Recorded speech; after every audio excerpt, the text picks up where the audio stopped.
Kams audio son, you burn the swine when I want you shine. The tree of life, them I want you climb, cause them heart no kind. Kams, I say them heart no kind.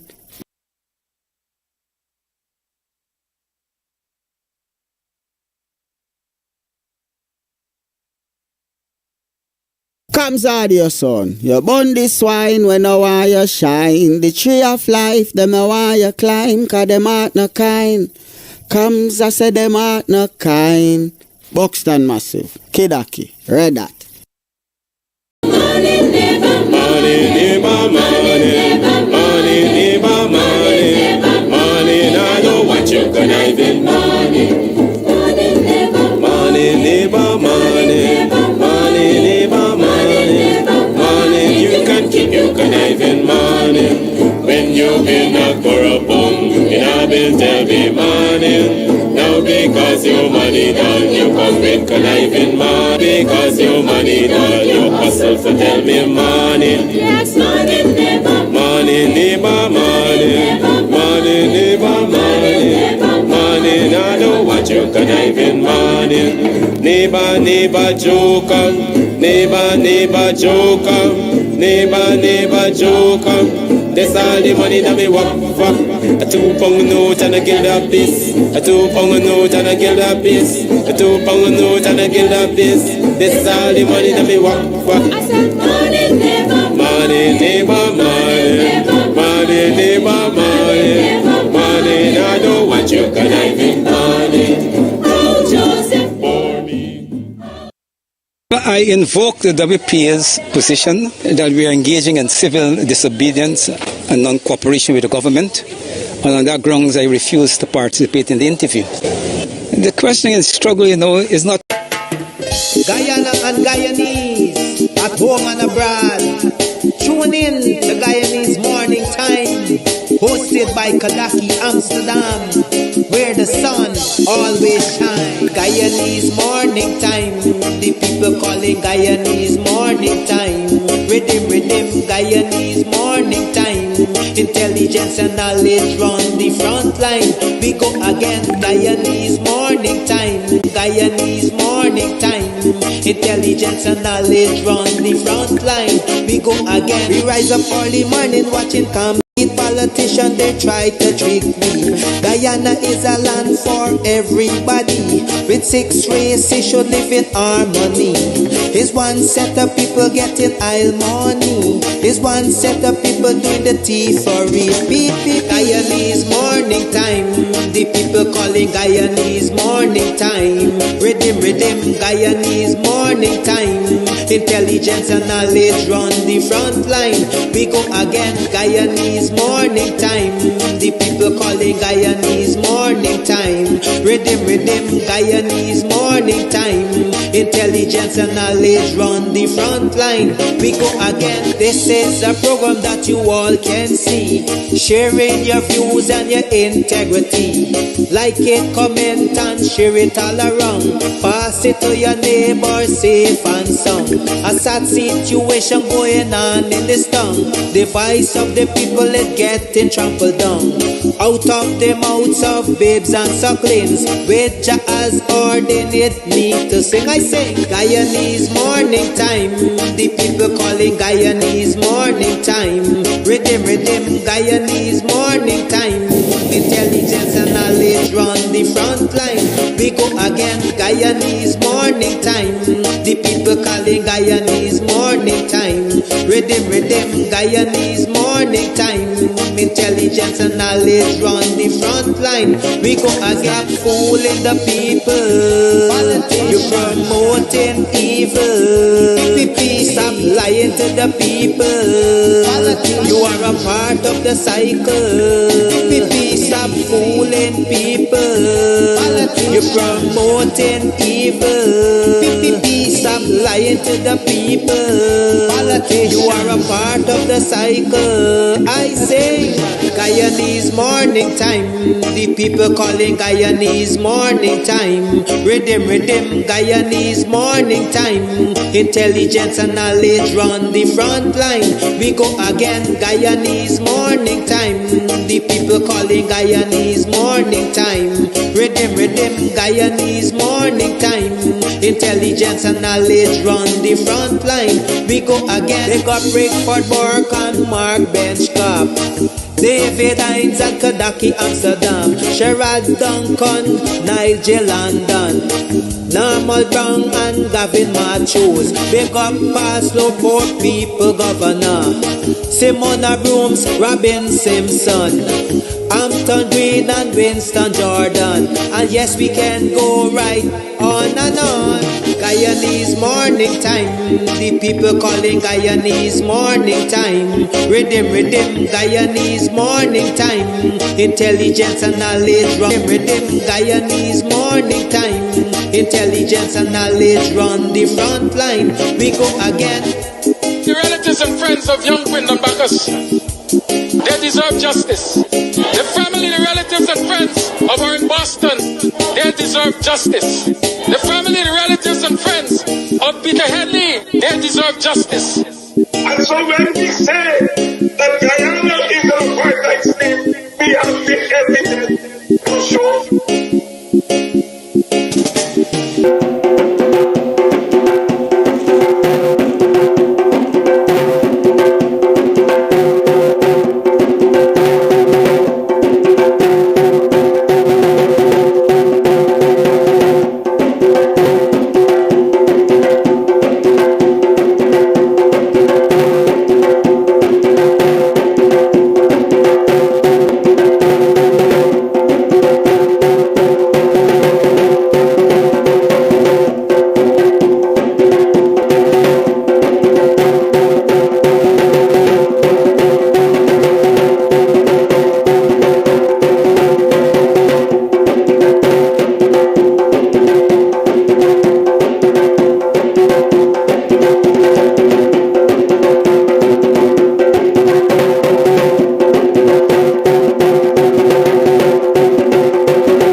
How was your yesterday? How did you pass your last night? You had some rest and recuperation? How many of you are fortunate to have enough rest and recuperation that you feel energized this morning and you're ready to hit the road running? As they say, hit the ground running. How many of you are ready to continue to fight against the wicked and vindictive? I've cut off my head there. God. How many of you? What did you achieve yesterday? Any money make? Because in this society is about making money, you know. This society is about making money. Money makes the world go wrong. And they say the love of money is the root of all evil. And according to the RTC says, well, that makes evil a big money tree. Right? But the whole question is, are you able to achieve your goals, your set goals, even a part of them, the smallest part if possible? Are you confident that this society, Emily says she make no money. Emily, you will have to have a conversation with me because you're supposed to make money every day. Are you confident enough that this society, under the management of the current government, gives you a fair chance of achieving your true potential? Ali Wal John said we got eat. Are you confident that this current administration is going to allow you to eat without groveling at their feet? Huh? Are you? This morning we're going to talk about a lot of things. Among them, like I said, rise up. Arise and stop the plunder. Arise and stop the plunder. What plunder is happening in Guyana that you must arise and stop? Well, if you are going to ask me, and then because I'm well, thank you, or yourself, if you are going to ask me what plunder is taking place, then you're not woke. So, thank you for tuning in to the Guyanese Morning Time. I hope we will be able to make you woke. Emily wants to know if the only way she could get some money is by putting on a red jersey. No, Emily. David Amsterdam said get a job. I wonder who we talking to. There's some people who believe that because I'm always here doing this program in the mornings, bringing you updates in the day, and so on and so forth, I don't have a job. A lot of people tell themselves that. But there are some people who have come into this space and spent more than a mere few minutes with me. And they really realized that this man is a workaholic. Early in the morning, late in the night, this man is be working. Right? A lot of you tell yourselves, like a lot of people in the older generations, for example, tell themselves that unless you are working with somebody, you are not working. Or unless you are working with somebody, you are nobody. Some people believe that suit and tie, white collar and blue collar, is what determines whether or not you're working.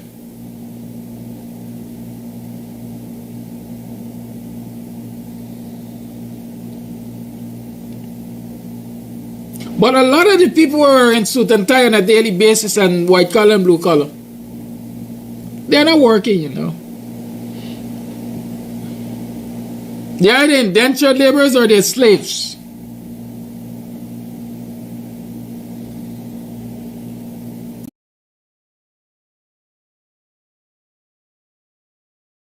End of the month, somebody hands me a check for $60,000 or $70,000. They got to be the equivalent of what the enslaved Africans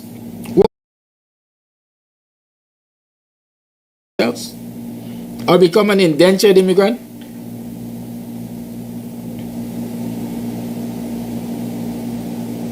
And of course it is dunces who tell you go get a job.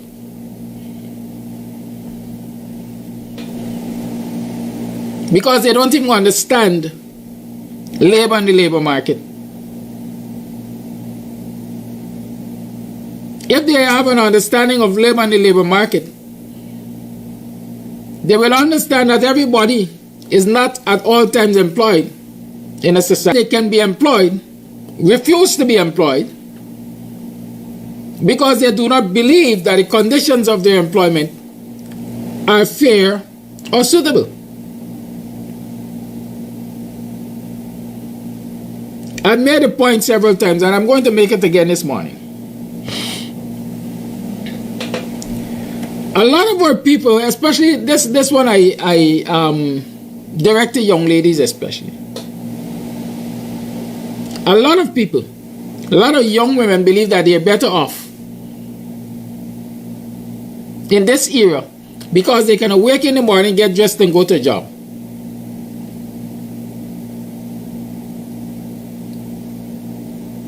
But I argue that their predecessors, our grandparents, and to some extent our parents, were better off than we are now. Especially our women saying that we go into a job.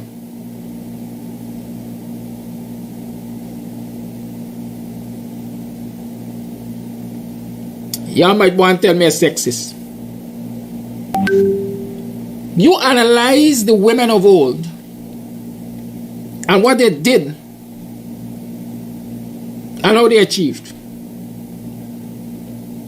A whole lot of them were stay-at-home moms, but they didn't stay home and watch soap opera.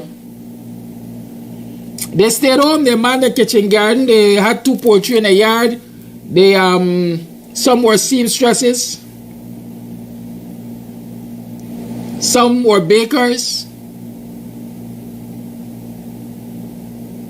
some in all that they were doing in the home, they made snacks to put out on a little tray in the afternoon to sell. And they were earning money, in some cases equivalent or more than their male partners were getting when they went out to work.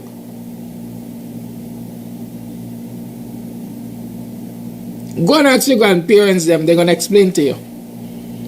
They had the freedom. They were earning and they were there to take care of their children when they were leaving for school and when they were returning from school. They had the freedom to take care of their children's business at school and at the health center and so on because they didn't have to ask anybody for time off.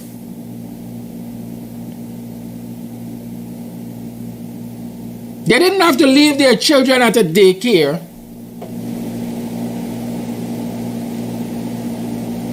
And many of you will argue that they weren't employed, they were just stay-at-home moms. What were they doing at home?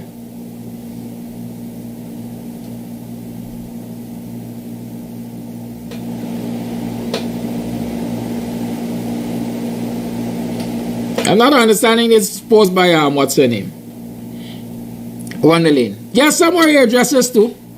I had an aunt. She had a job in a shirt factory, I think. But when she got home in the afternoon, she was doing hairdressing. Them time was pressing comb. Right? Y'all remember that? The hair comb, the pressing comb? Many are arguing that those women were just stay-at-home moms. But modern thinkers have come to realize and recognize and promote the fact that stay-at-home moms were actually employed. So y'all stop this nonsense about going and get a job. Get a job and go in and sit down in no office.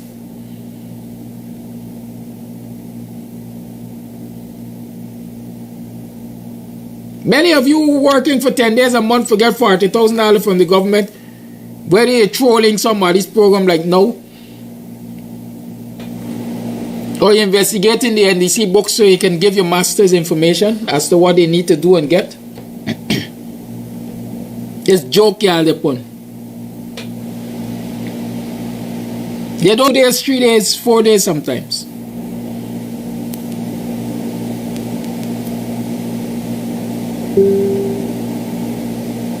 Again, I saying, what one don't know ask two. Don't come and tell nobody get a job. Because we didn't tell you go and get your troll job. $40,000 a month. With all the crazy the Guyanese people on it. Right? Good. There's so many ways of making money in this country that I marvel.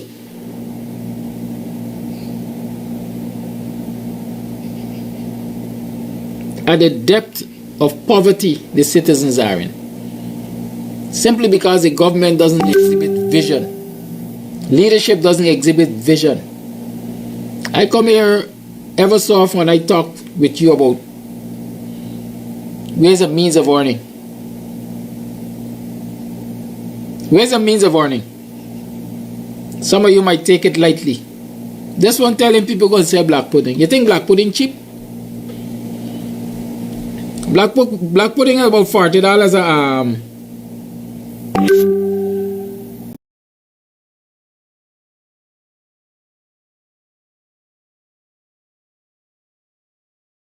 somebody. We are allowing them to acculturate us to that nonsense. Change our cultural beliefs to that nonsense. You got to work with somebody to be somebody or get somewhere. Well, I am saying to you today, the same work I can do for John Jones to earn $100 million in a year, the same work I can do for myself, him to earn a fraction of that. Because I guarantee you, me doing that work for myself is going to earn me more than I earn at John Jones as an employee of John Jones. I also guarantee you that I can pass that on to my children, my next generations.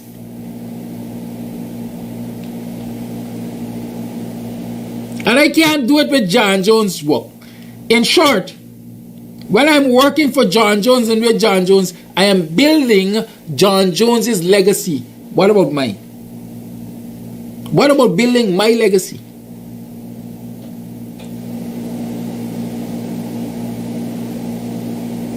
Many of us are not born with gold spoon in our mouth, so we can't start from 0 and go to 100 on our own gas. We need capital input. And so for that very reason, we will have to step out of our comfort zone and go and work with John Jones, but make it a temporary arrangement. I'm going to work with John Jones. I know he's paying starvation wages, but I will work with him and I will make sacrifices and I will accumulate capital, and then I will tell John Jones, go to hell. He was a slave master.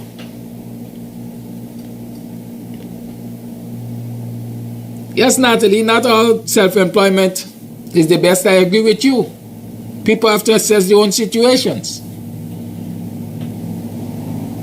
But I'm saying to you even here and now, that even when you go and work with somebody, you must have a vision to create a situation for your independence.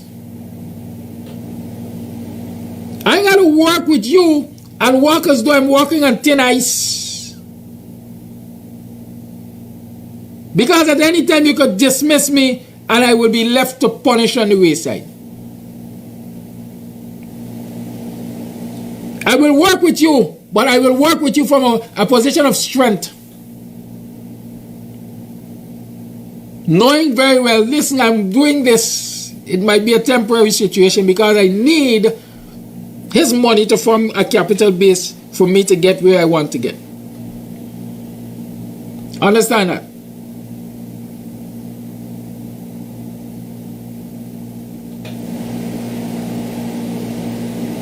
Understand that? I ain't got to kowtow to nobody. I ain't got to be subservient to nobody. We don't have to be subservient to anybody. You look around this society and tell me with all conscience and fairness,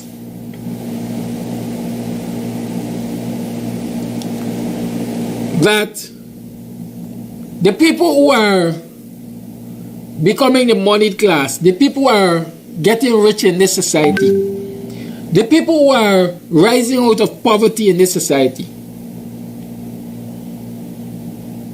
are the people who, for the greater part, are employed either in the public sector or in the private sector. In short, are the people working for somebody. You tell me that is happening in this society with all fairness. This society doesn't offer employees a way out of poverty.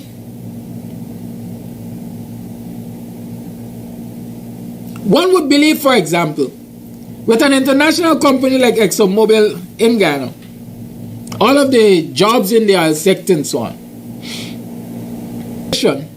in terms of income earning, rate of income, than the ordinary public servant, or even the senior public servant. One would assume that that would have been the case. You ask the average citizen of this country who is employed in the oil sector, whether onshore or offshore, how they are paid. The system is so set that they don't get the maximum possible pay, are better paid than locals. How is that allowed to happen? The Ministry of Labor facilitates it. The government of the day facilitates it. Why do they facilitate it? Because a lot of the third parties that are acting as agents for ExxonMobil in terms of hiring and provision of services are friends and cronies of the PPP. For the greater part, they don't look like you and I. And so in the general scheme of things, to keep you in poverty,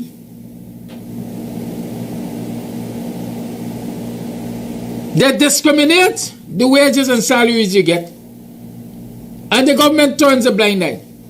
Polari Joe at the Department of Labor or Ministry of Labor, Polari Joe Hamilton,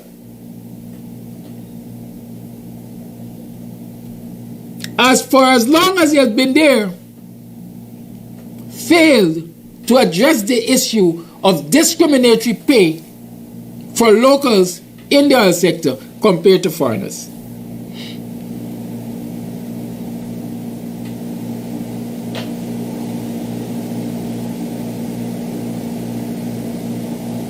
And so, for example, a young man who leaves,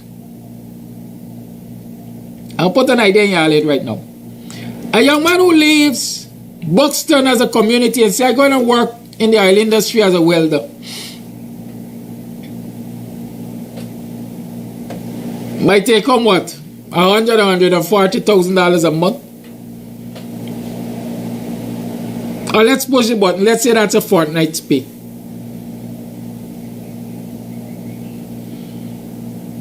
That young man, if he were to take, for example, his first month's pay and invest it in a welding plant, they're cheap now, by the cheap. You get them for $30,000 and all kind of thing. Invest in a welding plant and other tools for his trade. Would very well find that working on the side on weekends when he's home can give him double that which he's earning while expending all his time and energy in the oil industry.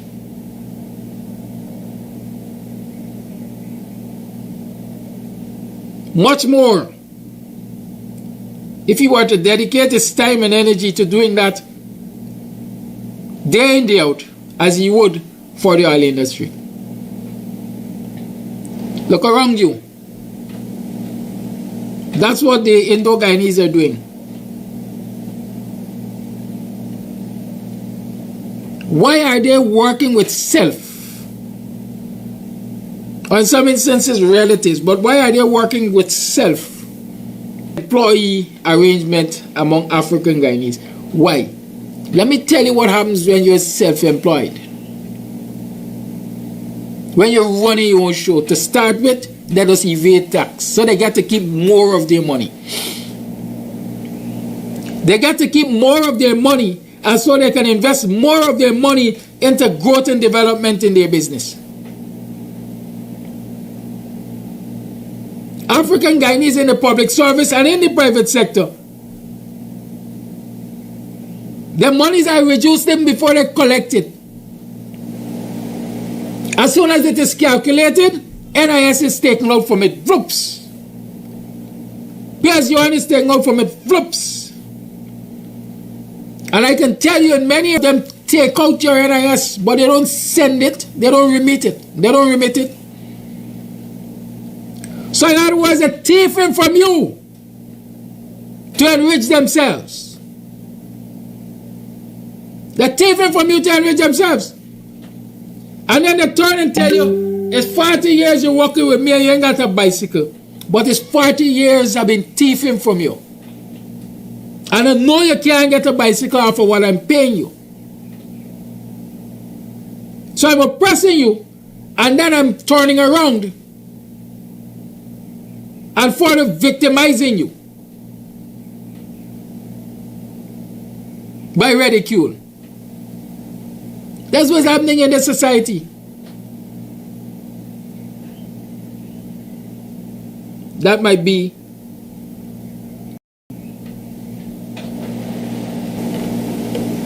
but let's look at it from the national level. Remember I said stop the plunder. Because these are all ways and means in which the resources of your country are plundered and you are left without. Stop the plunder. The very NIS which I just mentioned as an institution, hundreds of millions of dollars were taken out from it to invest in the Barbies Bridge and to invest in Marriott. Who are the investors benefiting from that capital injection in the Barbies Bridge? None of them may look like you and I. The beneficiaries of the sweetheart deal don't look like you and I. But for the greater part, the hug of the money which was taken from NIS came from people looking like you and I. Because it is people who look like you and I are the majority in the public service where NIS is deducted at source. And so whether you like it or not, your money, NIS deduction, is taken to form a capital base at NIS. That capital base has been taken and invested in the Barbies Bridge for the benefit of people who don't look like you and I.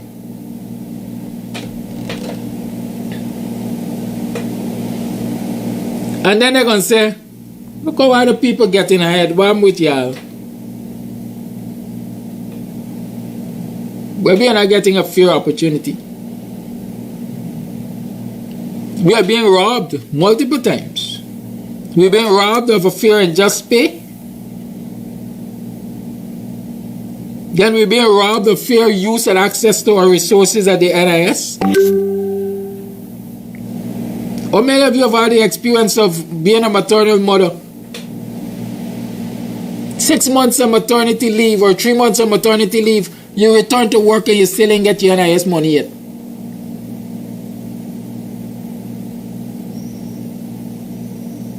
Let me talk to you about the national situation.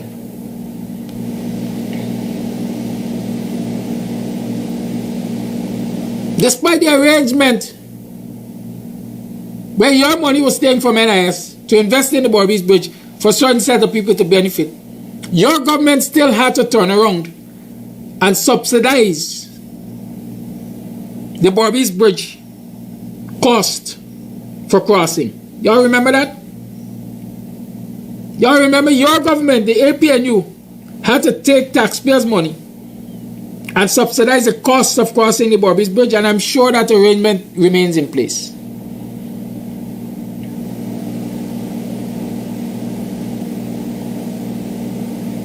That subsidy could have been used on an annual basis to improve the public servants' pay. Likewise, the subsidy that goes to Gaisuko, it could have been used to subsidize public servants' pay. But the majority of public servants don't look like the beneficiaries at Gaisuko and the Berbice Bridge.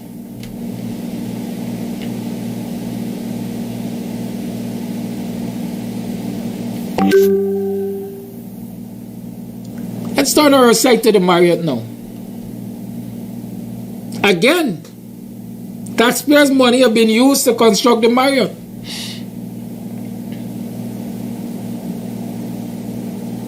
With people getting sweetheart deals. And the Marriott for quite a long time was not profitable, and so the government of the day, again your government, the coalition, dug deep and utilized taxpayers' money to take out Marriott from the hole that it was in. And before they left office, as far as I know, it was on a positive trajectory that started making money.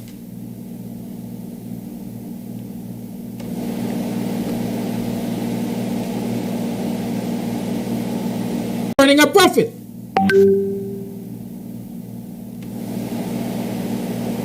Is that profit used to replenish the NIS funds that were taken out? No. No.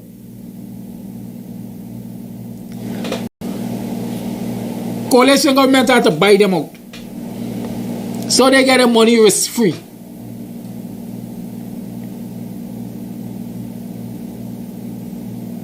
Marriott is a state asset. It's turning a profit. Millions of US dollars at the end of the year. But guess what? Jack Dio decided that his golden goose should not be left for the state to benefit. This golden goose deserves to be in my backyard or in the friends of or in the backyard of my friends. Fighted for the sale of the Marriott. Who turned out to be the highest bidder? A friend of the PPP.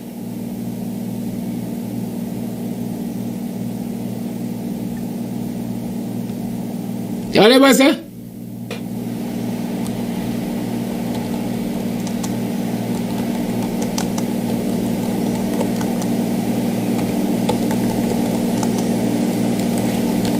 A friend of the PPP.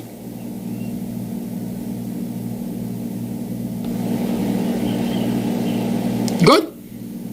Why? Because in the first instance, the profits of the Marriott benefit anybody except the friends and cronies of the PPP.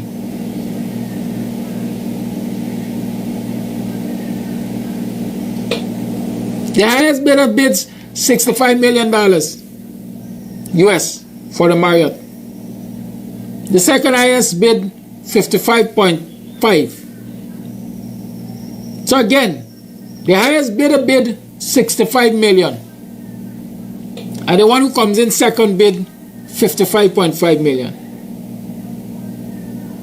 Robert Badal is one of 6 vying for the acquisition of the profitable Marriott. And he's the second highest bidder. Badal, let's analyze this thing. Jack Dio is arguing that with the face serious challenges and become unprofitable and so on.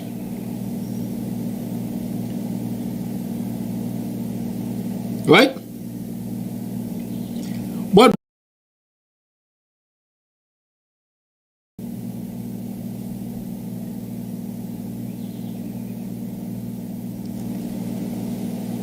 has bidded $55.5 million to own the Marriott, which Jack Doe is saying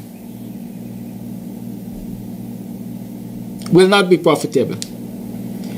If I'm in the industry and I'm projecting that that thing will not be profitable, and I have my own which has just been constructed, will I try to acquire that? Common sense tells me no. Common sense tells me no. And so the fact that Barrel was just finished constructing an international hotel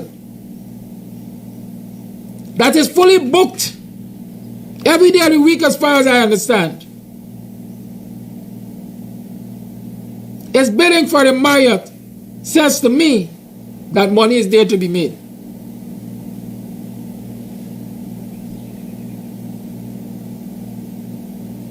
Money is there to be made. And of a fact, money is there to be made. Because here is an outsider, a man who doesn't live in this country, who perhaps has no business in this country, who looks at the Marriott and says, I give them $66 million for it, $65 million it.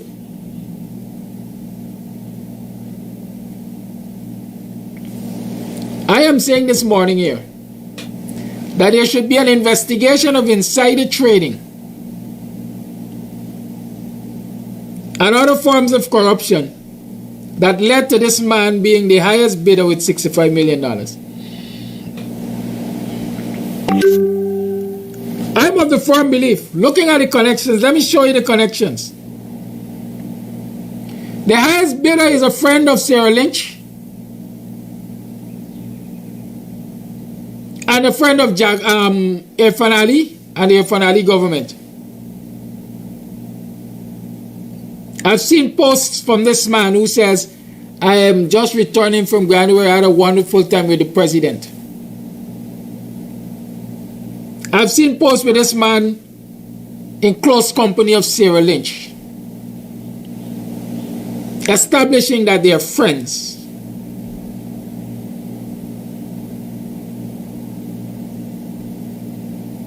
Establishing that they're friends.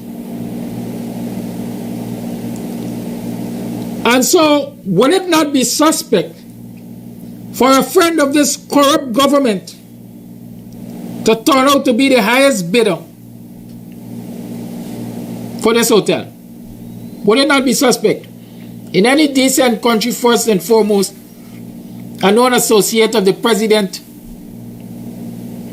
would have been excluded from the bidding process, because immediately people would have been talking about conflict of interest, insider trading.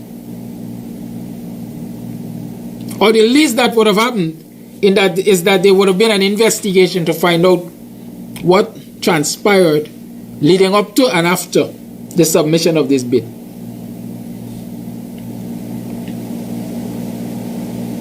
In the past, and it still happens in this country, at certain offices when bids are tendered, they got people inside who just pull out pages from other people's documents so that their friends succeed. They got people who just peep other people's pricing and tell their friends so that their friends can better that pricing in order to get the contract. Insider trading, corruption. And I'm saying in this instance, I'm alleging in this instance, there is a high possibility of corruption in the acquisition or the presumed future acquisition of the Marriott for $65 million US. This is not an above board deal. This highest bidder is not an impartial player. He might be a front man, he might be another Sue. Sue is Chinese, he's the American version of Sue, acting as a front man so that the PPP and their friends and cronies can acquire the Marriott and milk Guyana. That's what they can do. That's what they're doing. That's how they're plundering this country. The Irfan Ali and Jagdi and PPP administration is taking the nation's money, oil wealth in particular now,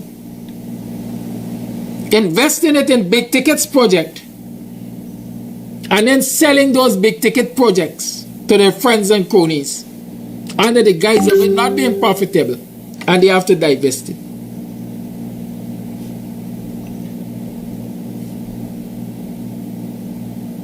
And we have to recognize a scam. And how do you counter a scam like that? How do you deal with a scam like that? You got to hold your government accountable. The government doesn't want to be held accountable. It shut down the Public Accounts Committee, quite frankly. It shut it down.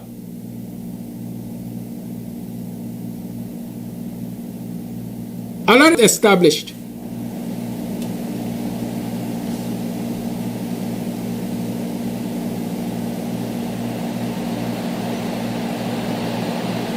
How do you stop such plunder? Want to tell you?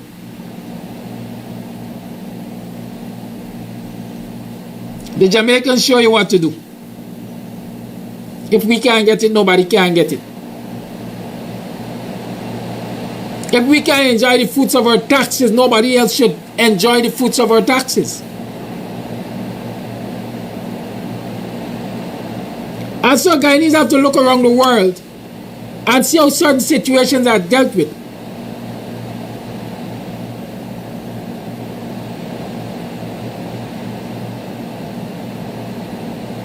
And decide whether or not that's a good way to go. Game. And Guyanese have decided that we are not going to stand for this trick. They're going to pull their socks up together. Because if once someone invests in something in a questionable manner, and then he sees it in ashes, or he sees it flooded out, and he suffers a major loss, he's going to come to the point of understanding it's a risky investment.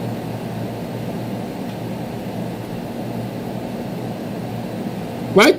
The people will not stand for it. And so it is best I save myself and stay clear of it. There are stories of Jamaicans overtaking or overrunning a hotel, overrunning a beachfront and all of that. Simply because I think the Chinese said they own the beachfront and native Jamaicans can't go on it. The Jamaicans overrun it. They took it over. We have to learn from our neighbors.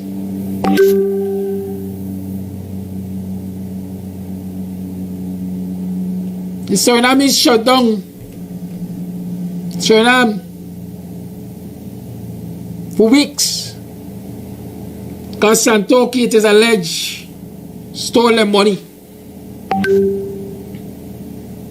We have to learn from around the world. But all we're doing in this society is talking about these corrupt deals when we hear of them. But nobody's taking action. In some cases, as soon as the citizens suspect that the Marriott going to somebody, some friend and crony of the PPP through corruption, there would have been no Marriott to sell. There would have been no Marriott to sell.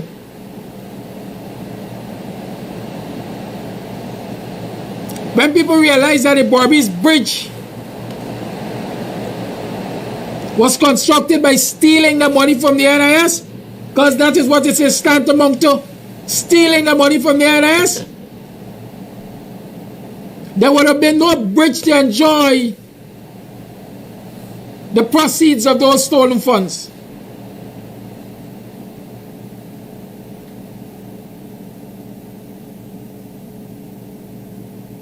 We don't understand this. Are we too daft, or we too dumb, or we too weak-hearted?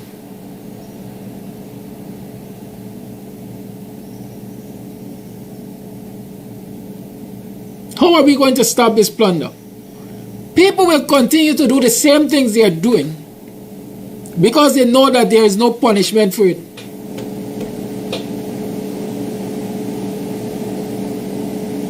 I saw a video months ago or years ago where they say Singapore is the way it is because the penalty for corruption in Singapore is death. But who gets killed? Not the ordinary rank and file worker, the senior one.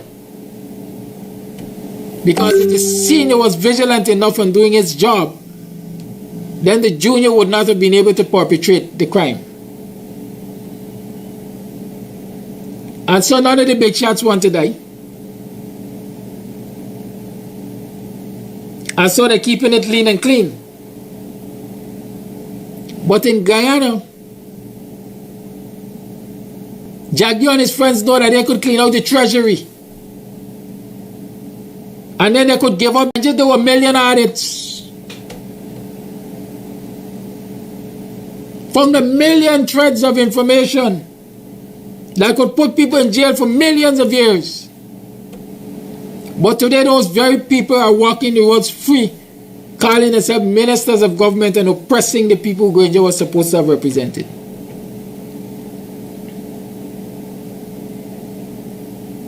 Today those people are plundering the treasury. And citizens are sitting in this country and doing nothing about it.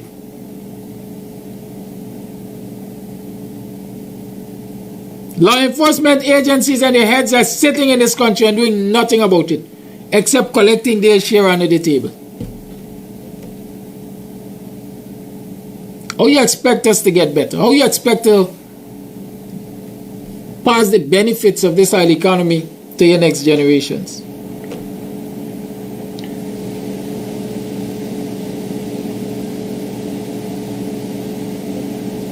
The Guyana government is soon to enter into $100 million US loan arrangement with the US. Do you know what that means for you and your next generation? Do you know what it means when your government takes loans? It means you are shackled, you are burdened with repaying that loan. How do you pay it? Your taxation can go up on all kinds of things. But at the end of the day, take $100 million, for example, and steal it so that it doesn't work to bring a profit to pay for itself. You're actually allowing a government to shackle you, to burden you with a debt that you did not create and you have not gotten the benefit of. Are you aware of that? Have you ever seen it that way? It's like a parent. They got a home which was constructed for the children. Let's say by a father.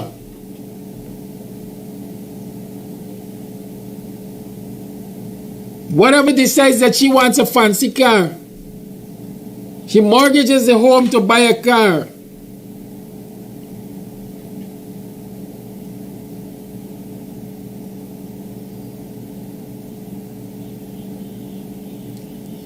Neglects to pay for the car. The burden is left on the children because if they want to keep that home in which they live, they got to pay the debt. How fair is that? I'm just trying to break it down to simpler understanding.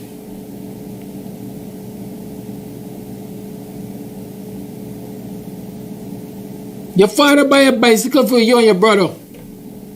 Both of you to enjoy it equally. Your brother take it and he sell it to your friend. Or he loan it to a friend. He pawn it. You can't get the use of it.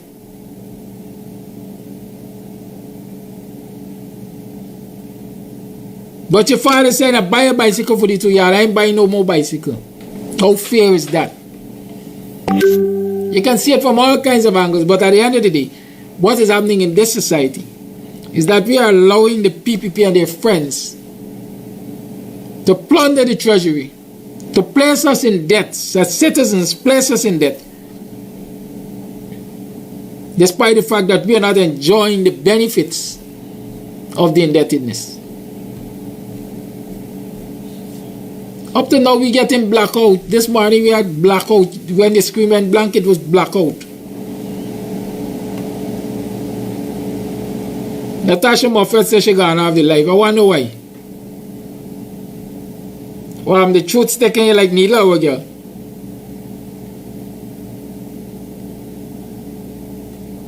When Faber say all I no, but who would want to join a party like mine? All I preach is breakdown and destruction.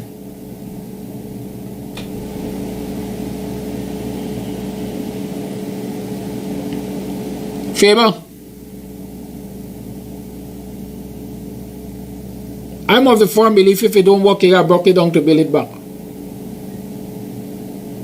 I have no apologies for that. If it doesn't work, you have to break it down to build it back, make it work. Can you fix a malfunctioning engine without losing it up? Can you replace a dilapidated structure without breaking it down?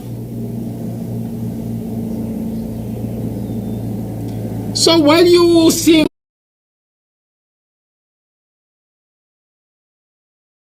construction to have construction,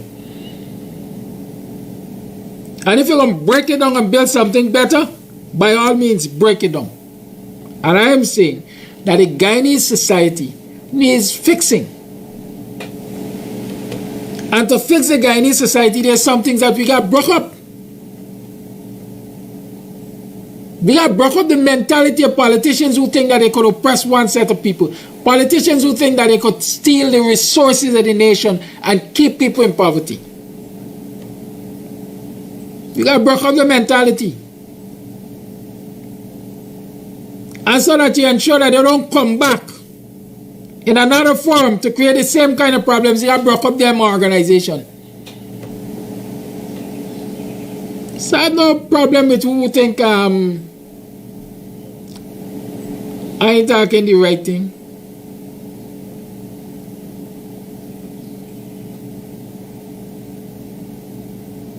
Broke it up, broke up GCOM. Because it's not acting in the best interest of the citizens and they vote. Broke up Parliament.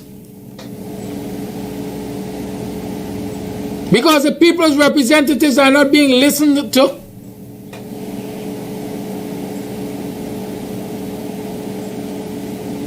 The speaker is partial. Broke it up.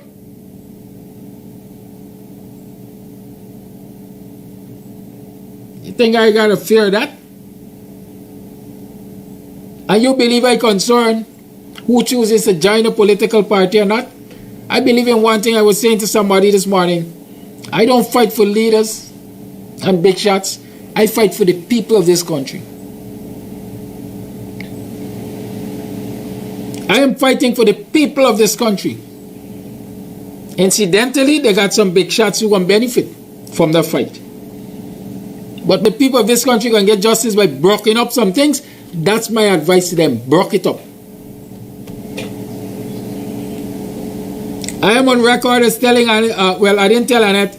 I'm on record as recommending that they throw down the mace in the parliament when they were talking about passing of the Natural Resource Fund Act. Annette listened and she did that. Except, hold for me, except that the speaker is a footstool of the PPP. A spoke was placed in the wheel of those who sought to hijack and corrupt the process. If you had an impartial speaker, the people's voices would have been listened to. Or the speaker is a footstool, what do you expect? The lowest of all, 9 years. Let's call open the line for us. Call your line, good morning. Good morning. Just imagine Robin Phillips, right? They're PPP Jersey. Well, I don't know. I have no hearing of this. Huh? I have no hearing of this. This is the first time I'm hearing Robin is wearing PPP jersey. But God, I'm not surprised. Right? Yeah. Robin is one of the people who facilitates, and this is wide open news, so it's not nothing like breaking out. Robin facilitates the presence of the PPP in boxing friendship vigilance. Every time the PPP comes to Buxton, for the most part, they're going to camp out at Robin's place. As a matter of fact, and I was saying to somebody this morning, there's nothing wrong with wanting benefits. Right. But there's a problem if you want benefits as an individual as against a community benefit. Right? And part of the thing with Robin is that Nandalal and them promised to put him on the payroll of Ministry of Sports, Youth and Culture. Well, you walk in there? Well, you see what I'm talking about? I want to know you walk in there. Well, you gotta wear the jersey. I'm going to address something, that similar thing later in the program. Go ahead, Carlo. All right. I'm going to give you the clip. Good, you can send it to the WhatsApp. All right, good. When you like to jump to conclusion. You ready to holler? I know she was PPP. The man never said Robin Simon. He said Robin Phillips. You have to be a good listener in this class. I'm going to braid you steady. I don't know where you want with Ron. Where's the problem with Robin and you? Huh? Where's this rivalry? Stop it. All right, good. But thanks. Right? I was in conversation with somebody who was wearing PPP jersey this morning. And the person was justifying to me why they chose to part. Because they approached some elements of the PPP and I said, I would like this, that, and the other done for my community. And the PPP said to them, we will do this, that, and the other for your community. But why not come and join us and get more done for your community? And that person said, well, it's justifiable to join them or partner with them to get more done for their community. I can't fight with nobody if that's their thinking. But my position is simple. You are placed there to take care of the public purse, and I don't have to join you to get you to do anything for my community. You have a responsibility to do for every community in this society.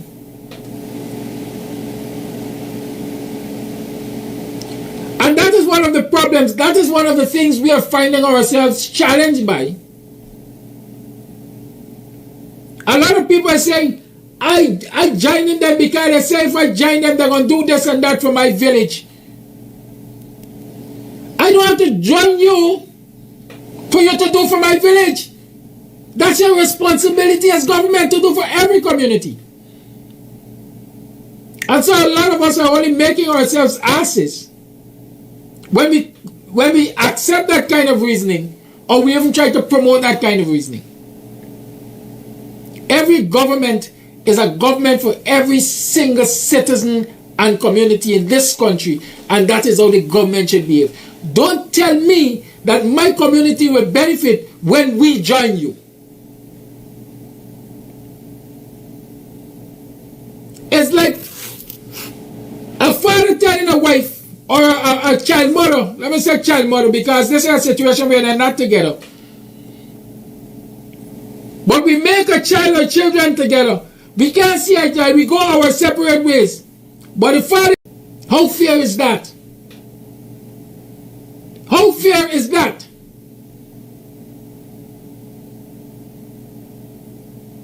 And I know a lot of you can identify with that kind of reasoning. That is why I use it.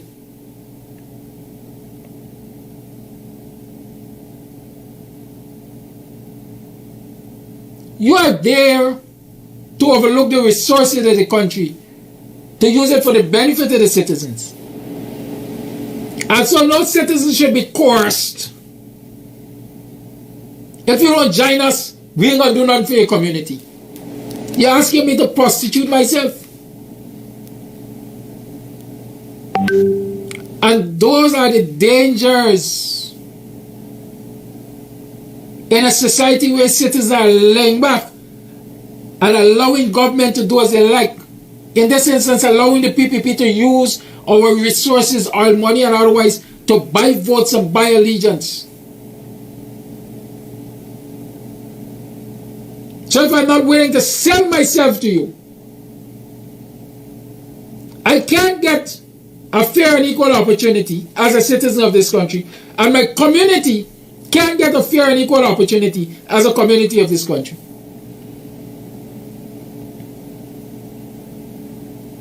When we allow that to exist, we allow all kinds of nastiness to happen. We allow people to go and prostitute themselves, or make it clear. Robin Phillips doesn't speak for me in this community.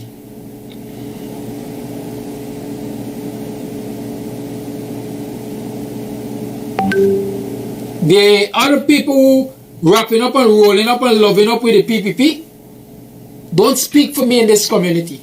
They speak for themselves.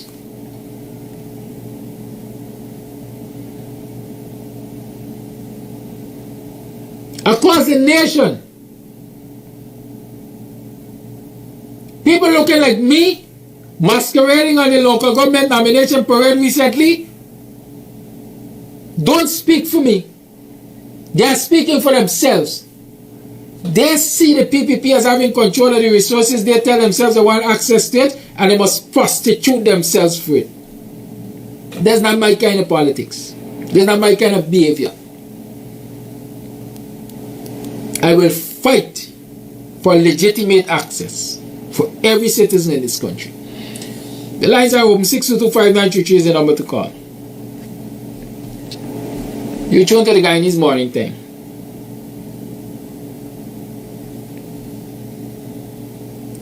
Let's see if they got voice notes.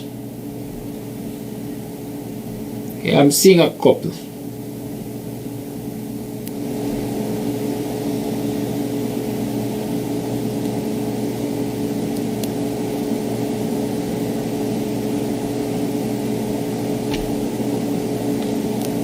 We are a profitable 10% share in GT&T. Profitable 10% share in GT&T. But Jagio took it out solely, they say, to invest in the Marriott.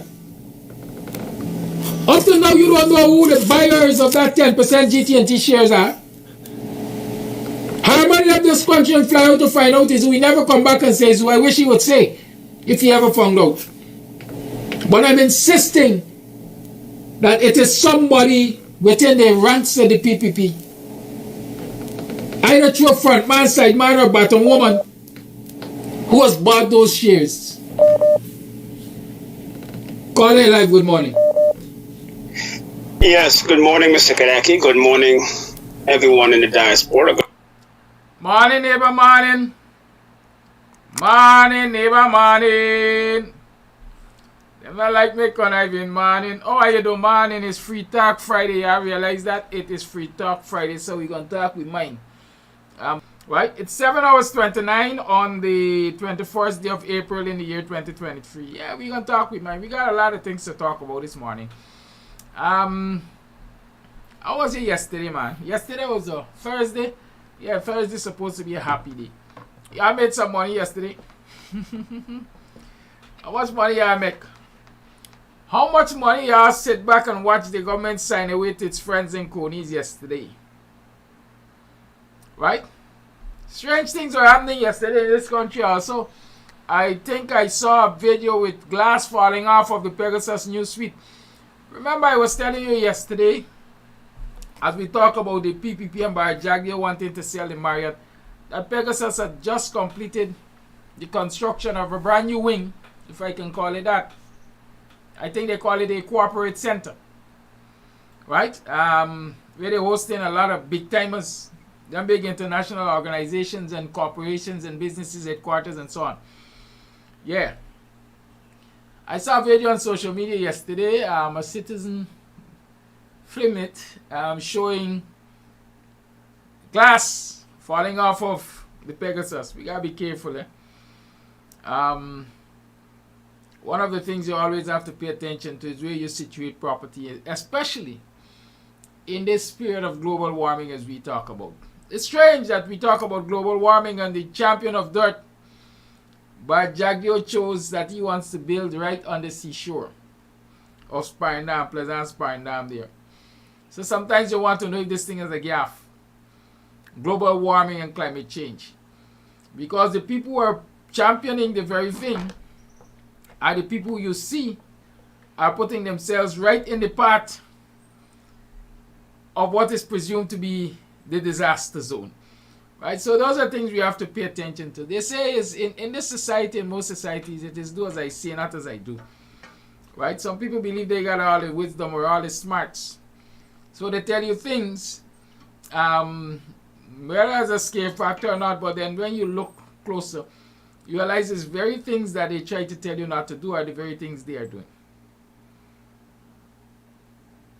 Right?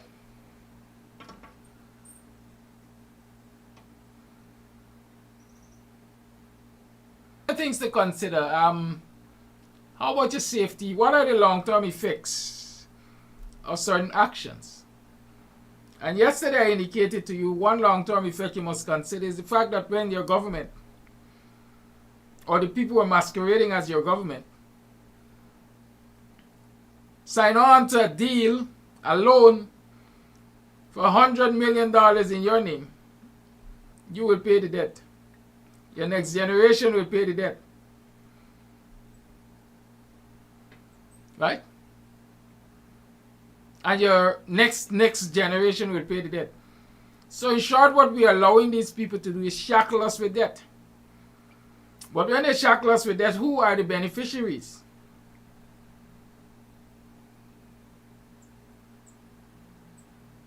They are. You see, it's time, and I see Sylvia Nelson saying, let Jack Dale grab everything, all of the country's resources. He's going to die and leave all. That's a simplistic view. That is one of the things which has us where we are as a people. Because we so believe that debt ends it all. Well, many of us, especially Afro-Guyanese, believe, good Christians believe, that death, well, even good Christians shouldn't believe that death ends it all. Because the good book tells you that after, whether you're going to live off the streets of milk and honey, as in heaven. So death doesn't end it all. Incarnation. And so they believe when they die to come again. Sometimes it's just a change of form.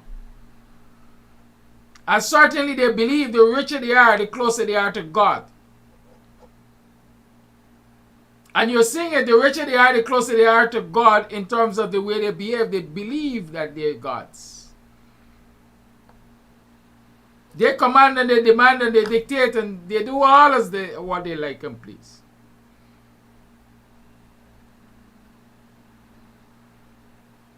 Right? But the reality is, death doesn't end it all. And I'm moving away from talking about the spiritual realm in this instance, and let's talk about the physical. There's something that's called generational wealth. There's something that's called a legacy. And so when Jack Dio and friends collect all of the nation's resources, or a whole lot of the nation's resources, Jack Dio doesn't have children. My information says Jack Dio has at least 2 children with a woman who is now a senior administrator at the Georgetown Public Hospital Corporation. I know her name. I have a photograph of her. I have a photograph of the 2 children. And so on and so forth. In this last year, she was promoted. She superseded some seniors and was promoted way to the top there. But even if we're saying Jack Dio doesn't have children, Jack Dio has relatives. He come from somewhere. He didn't far from tree. So he must have nieces and nephews and uncles and aunts.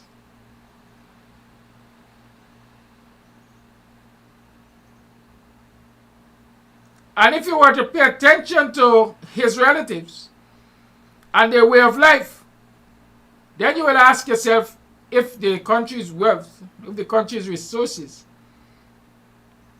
are not being used to put them on good footing, to keep them well catered for, so that their next generations can be above the fray. And it is their next generation. If you think Jack Dio is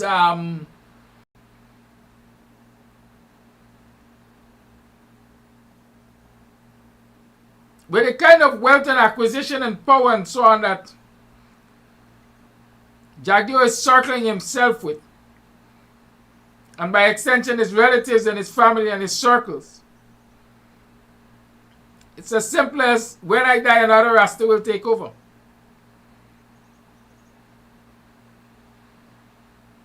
Because while it is Jack Dio in himself,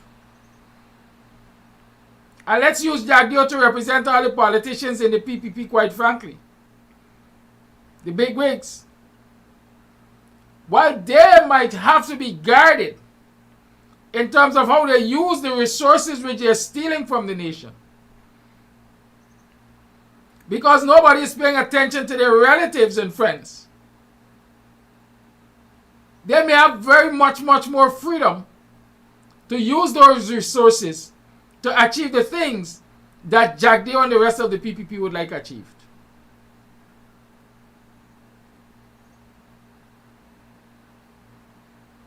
Jack Dio and the PPP did not go out there and slaughter hundreds of young African men in this country. But they provided resources and access to resources to the operatives of the Phantom Squad and the Killing Squad and the Death Squad and all kinds of squad, Roger Khan Squad and all kinds of squad to achieve that aim.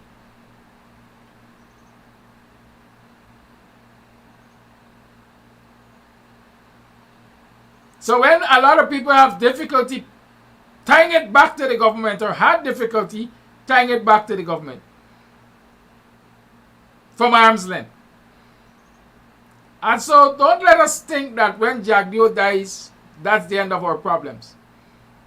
The wealth that has been stolen from this nation is left to empower its friends, favorites, and families, its cronies, partners in crime.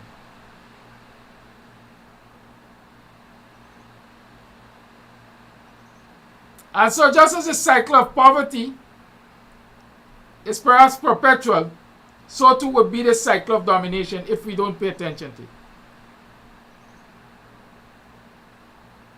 Let us stop believing, or stop putting all of our hope for salvation and liberation in the fact that somebody will soon die, or somebody will die eventually. Think about all of the damage that they would have done to you and your next generation before they die. Those are some things I want you to consider this morning. One of the things I said I wanted to talk to you about this morning is the politically connected criminals in the society. Guyana is a place of crime. Guyana is rated number 7 as the most criminal society in the world, ahead of Jamaica. Are you aware of that? Are you aware of that? And I'm sure I mentioned that last week.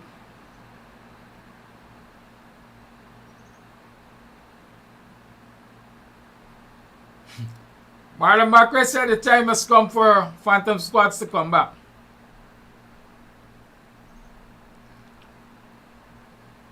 Sometimes I usually say to you when you make certain comments, I don't follow them because I don't understand clearly what you're saying. Got a man saying you live in a different world. I don't know who lives in a different world, if he is addressing me or not. But I said I want to talk about politically connected criminals and their handlers.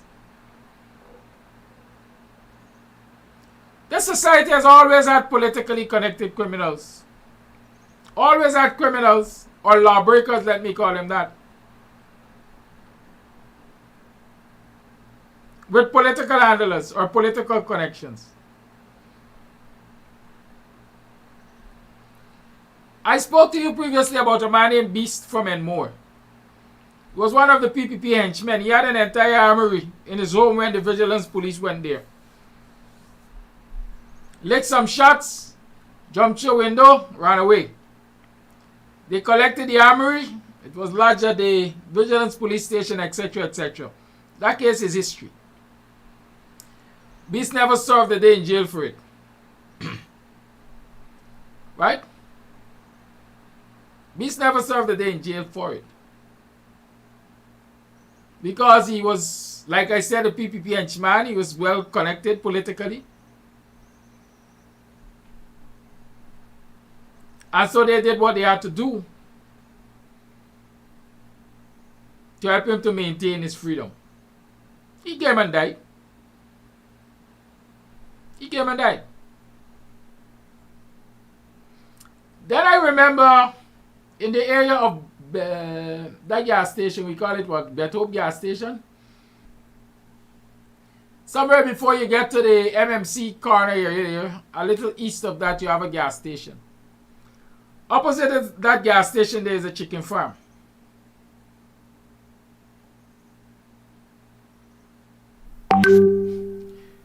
Rick said, don't talk nonsense. I don't know anything about Hindu religion.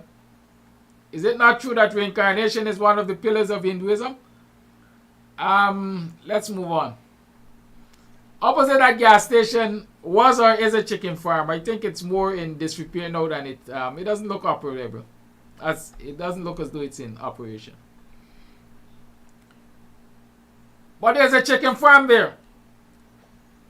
And while the PPP was in government, one of their operatives, I think the name of the guy is Chinese. I can't remember his name exactly.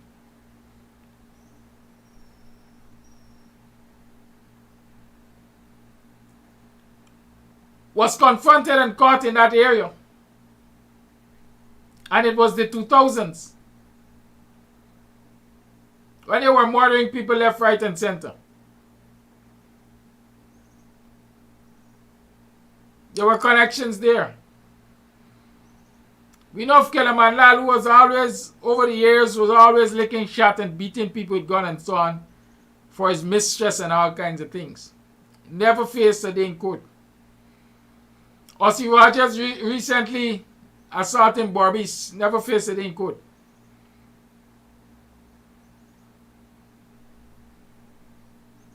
You know what is alarming? Well, we had the Imam, is that what we call him? In Sophia? That sexually assaulted those young boys? What is happening with this case? I know there were lots and lots of obstacles to getting him charged. Because of the Muslim connection, the PPP connection. As a matter of fact, it is alleged that he's related to the hack in some way or other.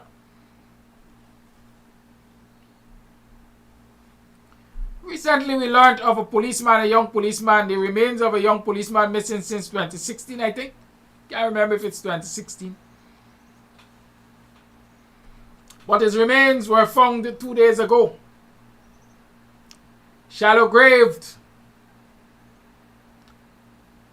on the Suzdike Highway. The police has bulletins out for at least 2 persons. I understand it's a man and wife.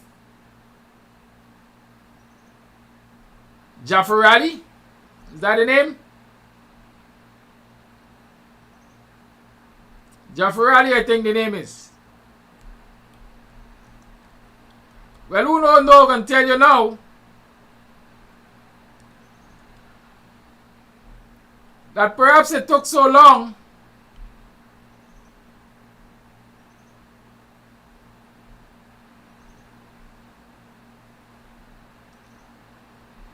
to find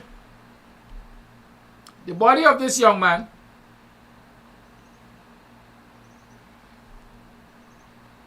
And it will take a mighty long time to bring the intellectual authors of his murder to justice.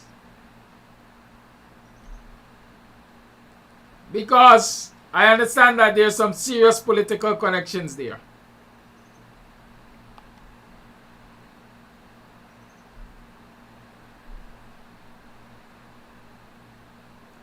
Serious political connections.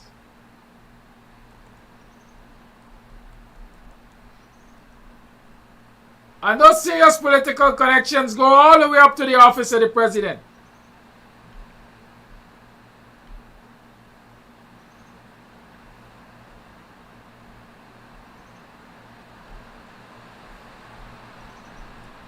We know of that Besram matter, for example.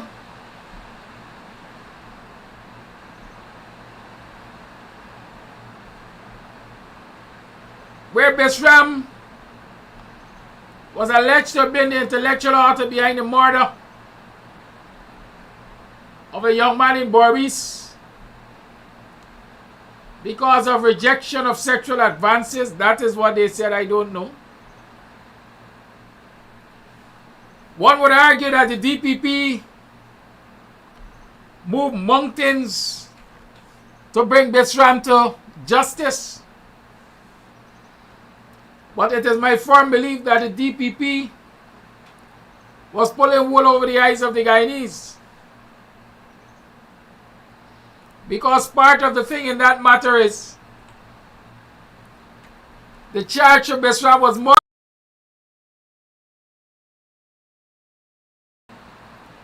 to prove Besram as an accessory to the crime.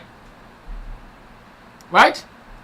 And so sometimes when you think people are doing the right thing, they are doing enough to make it appear as though they're doing the right thing so that you can rest. Or you can give them a rest, give them a pass. Y'all understand what I'm saying? So, if you want somebody to get away, as we like to say, from the crime they committed, all you got to do is get them a wrong charge.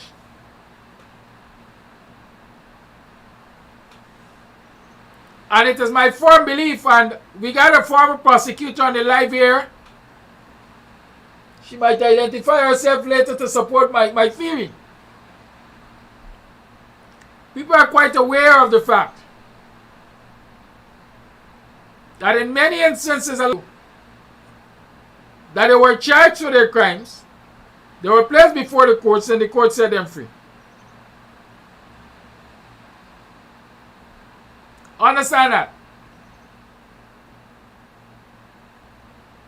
Of course, we know of the allegations against young Mohammed, who they say is the mastermind, or alleged is the mastermind behind paper shorts killing. That man was never even brought in for questioning by the police, as far as I know, because there are deep political connections there. Good. So there are so many instances of people not being made to face the courts for their crime, not being made to pay for their criminal activities in this country because they are politically connected. Don't let me even go down the road of allegations of rape. Remember that RU, I think in Region 9, that allegedly shot the young lady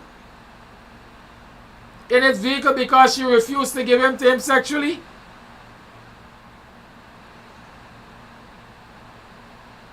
Are you remembering that? Right, so there are lots of things.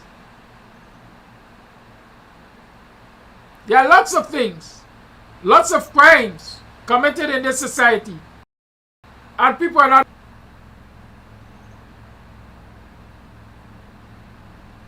Right?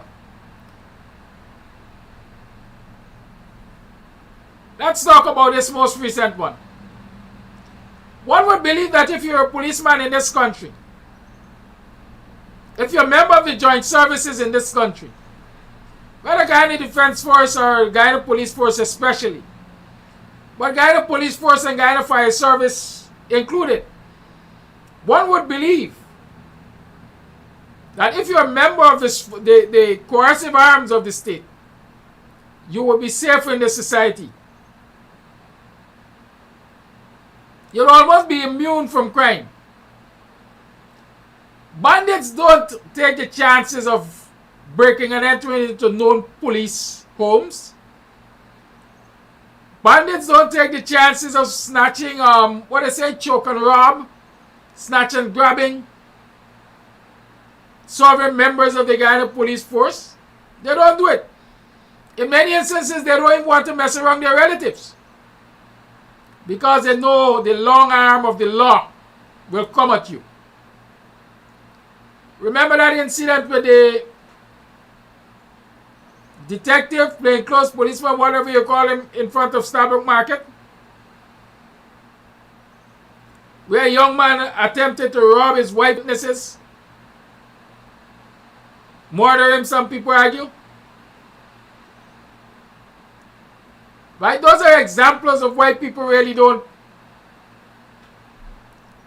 mess around police and soldiers, especially if they're known.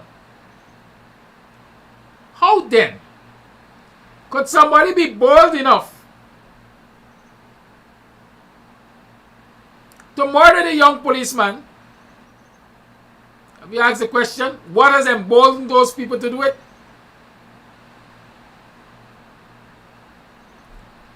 Well, my sources have given me a link and some information.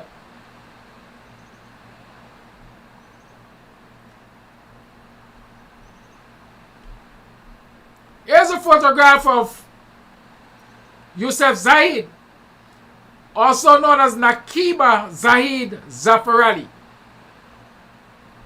Who is this woman? What are her political connections? Is it those political connections which emboldened her?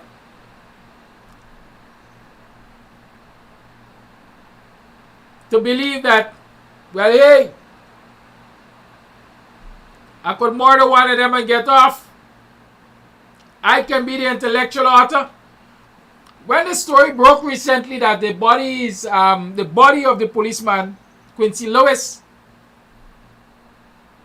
is suspected to be buried along the East Bank Highway, the Suicide Highway there. What I remember reading is that the two men, I think, who were arrested and questioned in relation to this matter said that an overseas-based woman hired them to commit this crime because she was allegedly in a relationship with the policeman and accused them of being unfaithful. Well, of course, I think somebody said they was right. But the allegation is that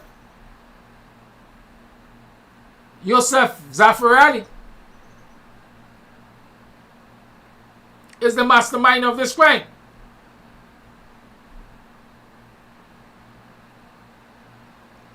But who is this woman? My understanding is, and I will use alleged here because I am not her parents, I didn't do the DNA. And so in some families, they disown you when you get into trouble, when you do bad things especially. Right? My understanding is that this woman is the daughter of a serving counselor at the Plaisance Industry NDC. Is that the correct name? Plaisance Industry NDC? Right? So I'm told that she is the daughter of a serving counselor, perhaps a former chairman of the Plaisance Industry NDC, PPP counselor. So did that medical coverage?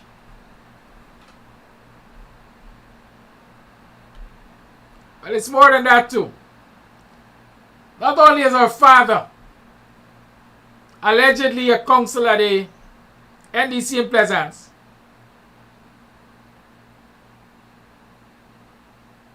and politically connected to the PPP.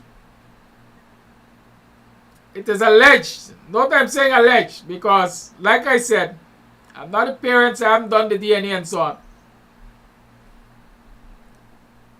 She's cousin to Irfan Ali. How interesting is that? How interesting is that?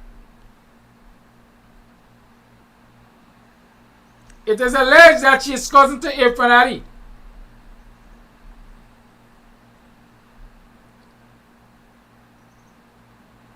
How interesting is that? Are we likely to see her being brought to justice soon? Take a good look at her. Is the Guyana police force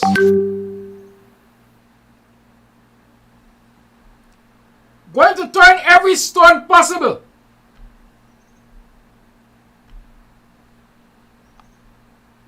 to bring the killer of one of its own to justice? Is it? Are we likely to hear eventually the full story behind the murder of young Lewis? Young man. One would say just doing his duty.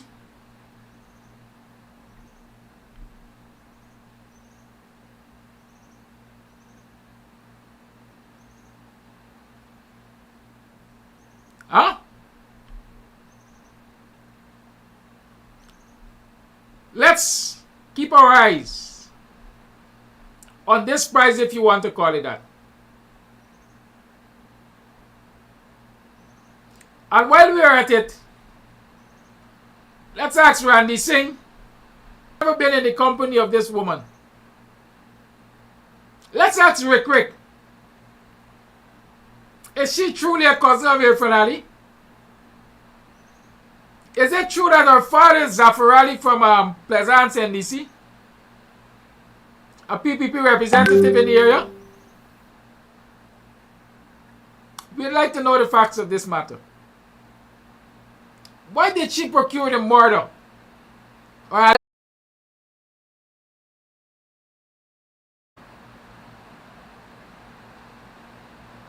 it's something else I want to ask. Was she aided and abetted by agents of the state?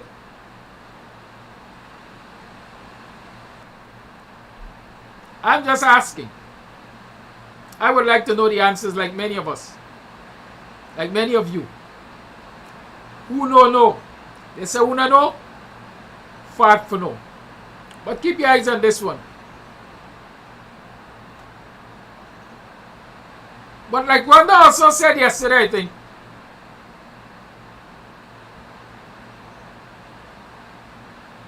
does anybody know where the other bodies are buried in this country? You're very efficient for your handlers. No, she's not. Do you have any proof she is? Do you have any proof, Rick Rick, that she is not? That's the question. Do you have any proof that she is not?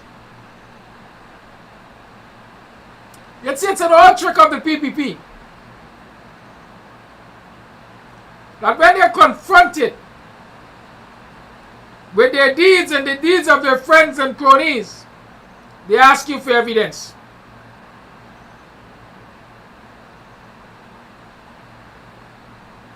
Right?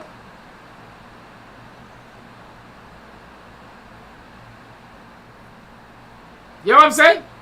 They ask you for evidence.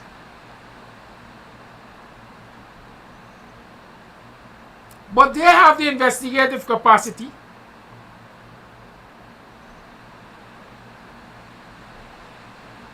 They have the investigative capacity. They know where to find the evidence.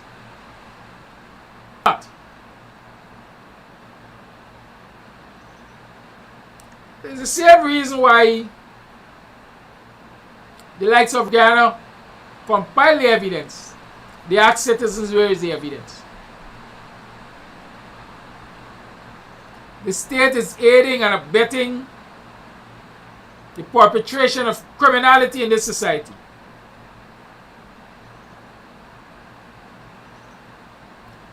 Yes, I recognize Vibert White and others Yvette Graham and so on that they're trying. Let them keep on trying.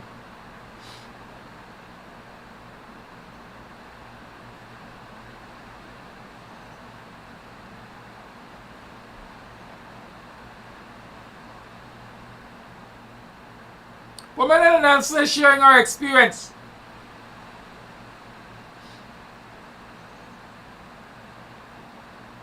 She knows a young police officer who left the job. I know of lots of police men and women who left the job or are on the job but are living in fear for their safety, and so they are staying quiet. I know of a police, and by the time the rape report was made to the police station, I'm going to tell you all this Paranam police station. This is one of the most corrupt police stations in Division 4C. I don't know if it is accurate or not. It is alleged. But by the time the report was made, a certain sergeant contacted the alleged perpetrator.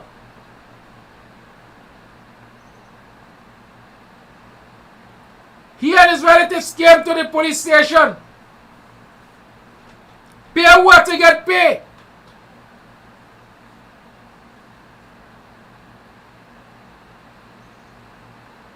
And the victim, or the alleged victim, started getting the royal runaround. As a matter of fact, the police, I know of a bigwig PPP friend of the PPP, who was guilty of statutory rape. The matter was reported to the Plaisance police station. Instead of letting justice take its course, a certain sergeant encouraged the investigating officer to bring the parties together and make them sign some kind of agreement in the presence of a justice of the peace.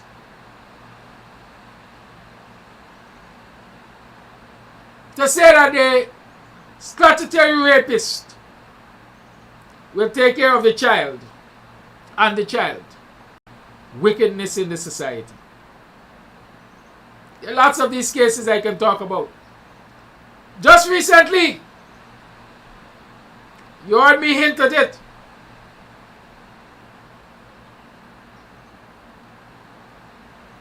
A relative of a minister of this government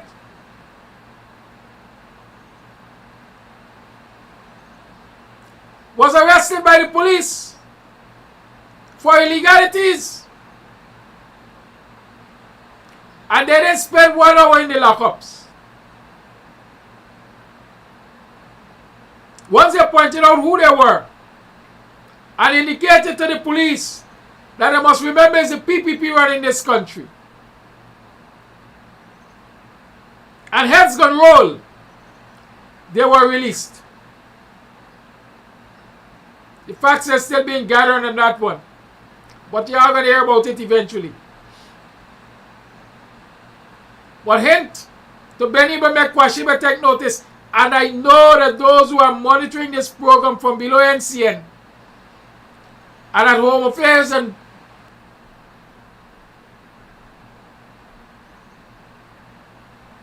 sometimes they got to talk half and left half.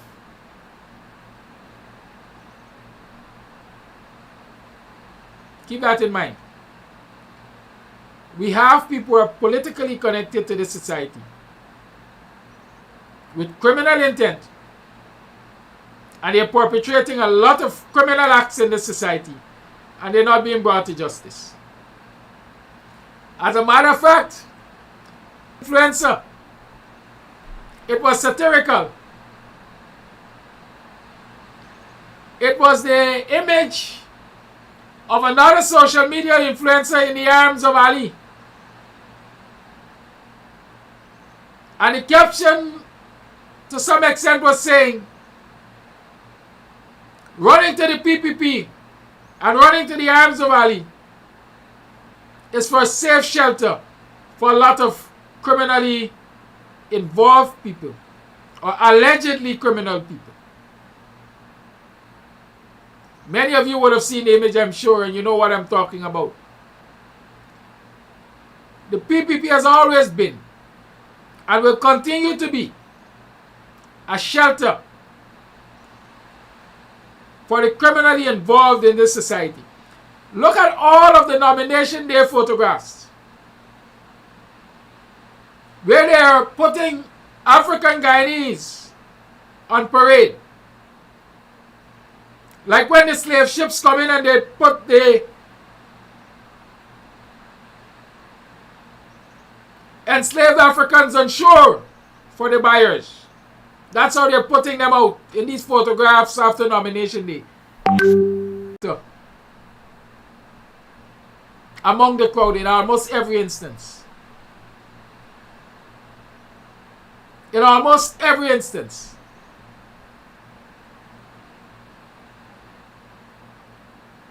People who are either before the courts or expect that anytime they could be before the courts or know that they're involved in nefarious activities are cozying up with the PPP because they know there's protection to be had from them. The allegations from the PPP, from the PNC,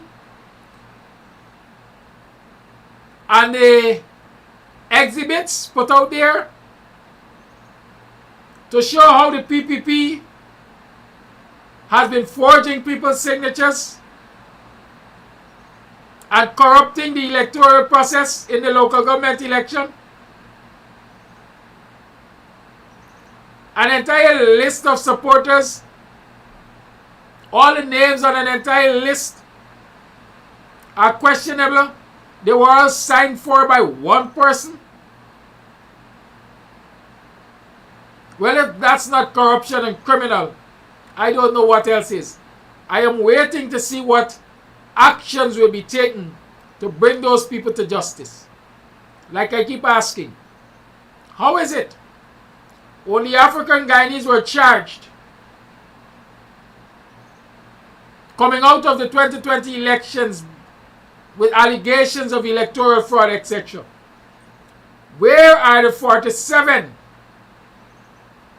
presiding officers for those boxes that have no statutory document? Why have none of them been charged? Why? They are criminally involved with the PPP. They have done the PPP's biddings, and so there is no for the PPP to charge them. The lines are open. 6225933 is the number to call.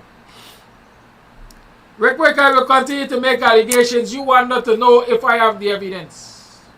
There's only one way to find out. I always say, for the 2+ years, 3 years that I've been doing BUXTONIAN morning time, now Guyanese morning time, real quick, and the likes of Miranda Brung and so on, they have all failed to contradict me. Think on that. The lines are open. And while I await your calls, let me remind you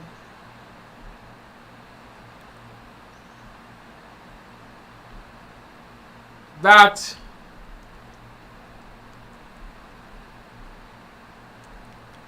we have our anniversary celebrations in July.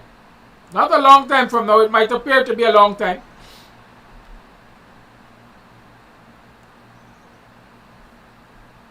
I beg your indulgence. I beg your support.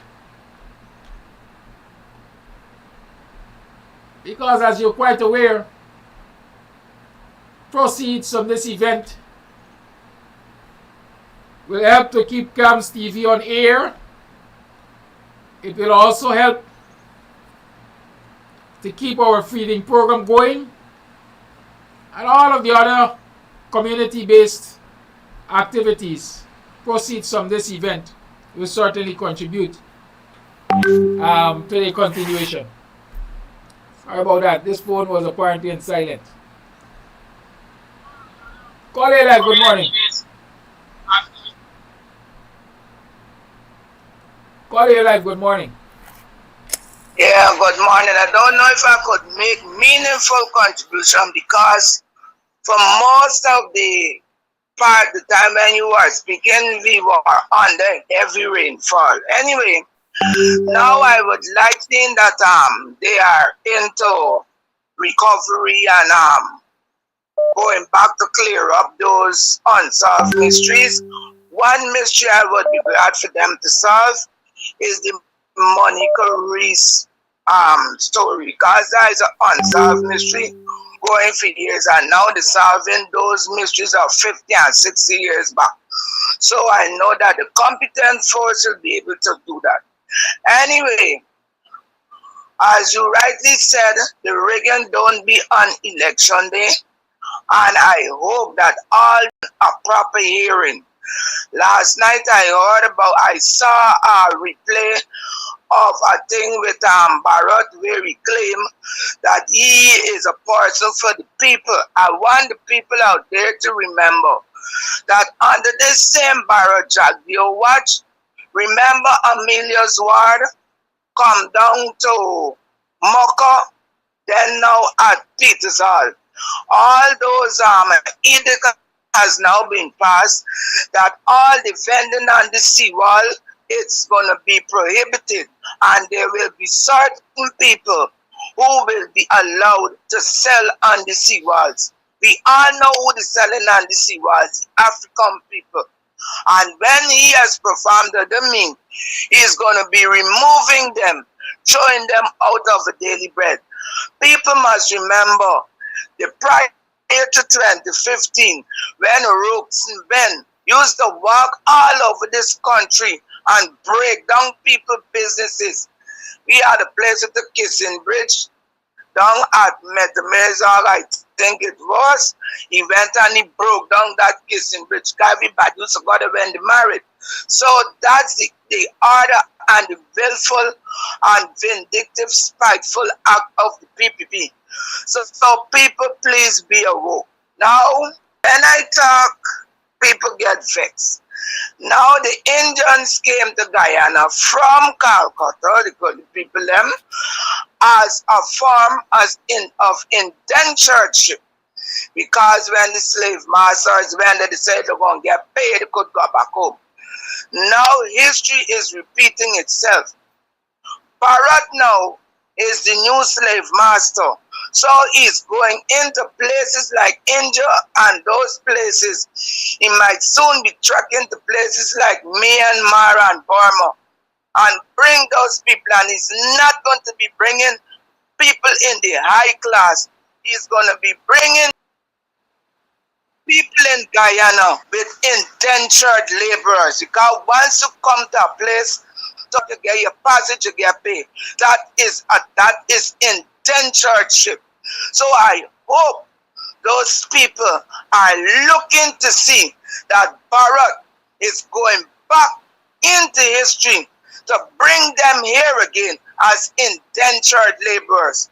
And all those who jump up to talk about me, they must again and look at the similarities of the bygone eras of the 18-something to 2022, 2021, 2020, 2023. That Marriott now is walking back the same way he came here as an indentured laborer. He's now bringing more people here as indentured laborers. I would go into this store on Regent Street where lots of the own Guyana. And one day I went there and there was a new guy in this building. And he was attacking the women, the Indian women, quarreling with them because he said that they should not have been in the place of work. They should have been at home looking after the husbands. The husband and the women enjoy a night. Well, I talked to them good. And the girl said, Here you tell me, and so I had to tell him, I said, man, what have happened to us also, Africans? But this is a different culture. This is a Western culture where we, the women, we have our rights, we work and all kind of thing. You see what going on last.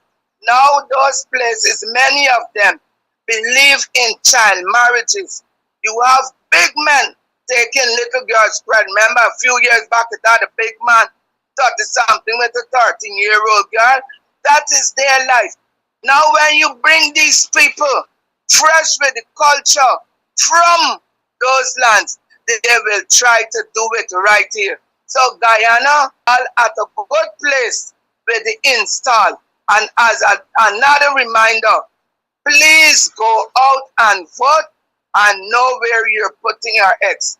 And the thing with cameras in the voting compartment, that is not a law. GCOM has not made that into law, that you walk with your phone and record who you have put the X for. So don't come to the poll stations with your phones to go into the polling booth. That must not be allowed. Bye-bye. Thank you for your call, Rhonda. Well, there were some interesting points. Yesterday she did talk about this phone business and going into the elections booth with phone. We have heard of this previously done while the PPP was at vote buying in previous elections, and people the allegations were that people had to go and take photographs. As a matter of fact, I remember seeing some of those photographs. People, it's pervasive under the PPP government. Lawlessness is pervasive in the society when the PPP is in office. And so don't let us tell ourselves that this lawlessness will not be taking place. It will be taking place. Because there are lots of you, we got to eat. Or I don't take the money for wearing the jersey, but I take off the jersey because I know where I'm going to vote. I keep saying it is not as simple as taking money to wear a t-shirt and taking it off back. You have been selling yourself as influence. The PPP has been buying influence. And him buying influence in one day could make a whole lot of difference in this and any society. That is what we have to be aware of. Call it live. Thank you for holding. Yes, good morning, Brother Kadaki. Good morning to all the viewers and listeners. You see, this, first of all, Barra Jagdeo. Barra Jagdeo, I think, as everyone a lot of people may share this view of mine, that Barra Jagdeo is a cancer to Guyana. But Barra Jagdeo has singularly destroyed Guyana over the past 20 years. The thing is that, first of all, look at one of the biggest problems to the black people in Guyana was this illegal narcotics trade that he has promoted, the PPP government has promoted and has encouraged and was involved in and is involved in. Because with this you find many young black people has decided to go into this trade. Uneducated young black people has decided to go into this trade, and they forgot about education. People forgot about education because they go into the drugs trade, illegal narcotics trade, and they get all sorts of money, which they couldn't have gotten that money because they didn't have the qualification, because they didn't want to go to school, or they didn't want to learn or nothing like that, and they didn't have a rich mommy and daddy. They didn't have nothing, so they decided to go into the drug trade and they got a lot of money, and they've taught it, and they've gotten children who've grown up now, and other young people who've grown up under them and looking up to them and thinking that they've made it, right? And they have promoted this idea that making it rich is you have to be corrupt, you have to be involved in drugs and other corrupt things.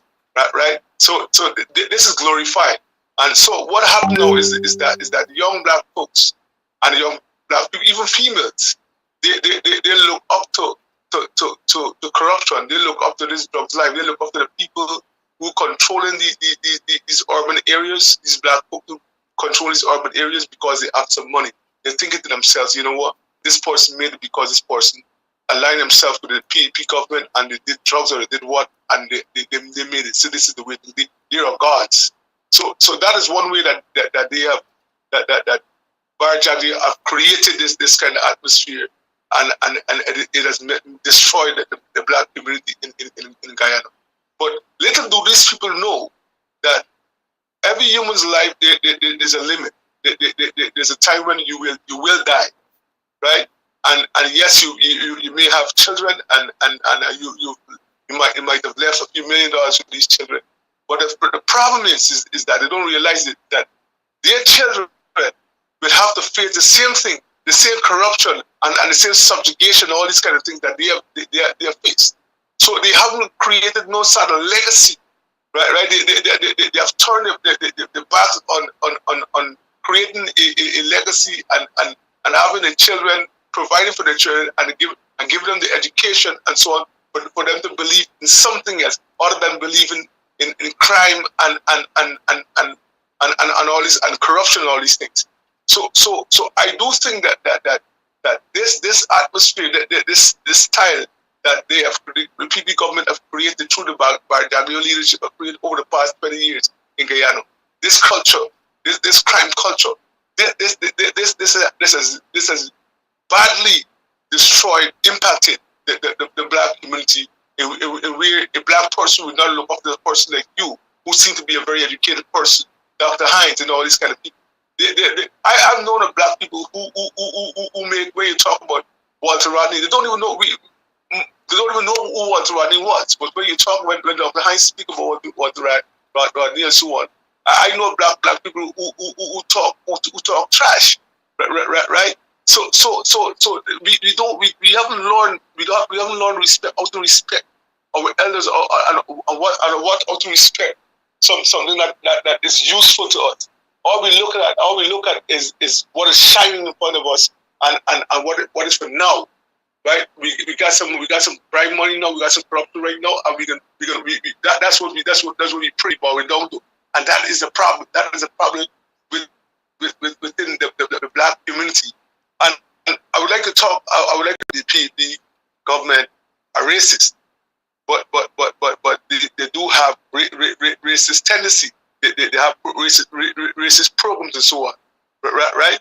And I mean, Dr. Hines and all and sundry knows the answer to that. If the PB government is racist, if Barjamio is fortunately if he's racist, we all know it. But as a professional, right? As an academic, as a decent person, Dr. Hines will speak otherwise, right? He will polish it up. But they are promoting so many policies that is plain racist, right? Plain, they're not trying to help black folks. They try to suppress black folks by giving everything from this country to their ethnic group. So if you look at it, what would you call that, right? What are people in the outside who are arguing? People that like to talk about and they talk about evidence. Why the heck will you talk? You go find the damn evidence. You the reporter. You know what the evidence is. So the thing is that this and another, he as an attorney jump up a leg and tell them, put it in their heads. Every time they talk about something, everything the coalition supporters talk about something, just tell them, show the evidence. So that's their mantra now. Show the evidence, and the evidence is right in front of the face. They're so friggin' intellectually lazy, right? That they can't see the evidence that is in front of them. I'm dealing with an educated person. They tell me they don't see all these things that we are talking about, right? And so I sat the person down. I said, look at this here now. You look at all the contracts that are going out, and look at all the buildings that are going up. And so, what do you think about it? They say, it means that Indian people are a lot more progressive when it comes to these kinds of things. They're a lot more commerce minded. But the thing is that then I said, look into the institution, the financial institution and look at who are getting the loans. Look at who are getting the contracts and all this kind of thing. What do you think about that? You know what? That bitch couldn't say shit, right? Excuse my French. But the thing is that black folks, we are so freaking docile in our mind these days because Barjago did so, because he taught us about corruption, he taught us about the illegal narco trade. I mean, I don't want to say he taught us the lot of people who was doing it before, but they promoted, they were the government, they held the country there, right? They controlled everything and they were involved in it, and they people, if you have to come to this ministry to get this business done, and you have to come, even if you don't require money, but you have to pay a price. So that's the culture that they've created in our country, and that is destroyed black people.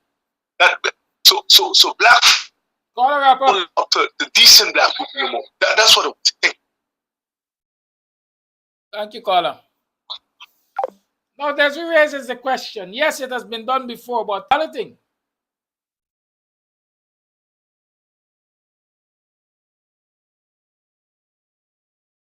Who is infringing the right of the individuals to secret balloting? Right? When you go into that polling station, that ballot booth, that polling station, is you and you alone, you know. So you have the choice to take that photograph to show the PPP or not. But like I keep saying, a lot of people licky. And because they're licky, they are willing to sell their rights. They are willing to sell their rights for $5,000 and $10,000 or $100,000 and so on. Good? Not realizing the long-term implications of their actions. Call hold for me. Yes. I spoke about people wearing t-shirts of $5,000 and $10,000 and personal opportunities and so on, and trying to convince us that it's their way of quote-unquote robbing the PPP, getting part of the state money, wherever they want to describe it as. I have this photograph. Let me explain this to you. Robin and I are friends. I'm hoping that we are not going to turn enemies because of politics. Look at that photograph. From the left of my screen, it might be your screen, right? Perhaps. The guy with the yellow hat, Kangal perhaps, is a chap we call Tari. Kofi McDonald is his correct name, Tari. Those on the East Coast and in Buxton will know who Tari is. Tari is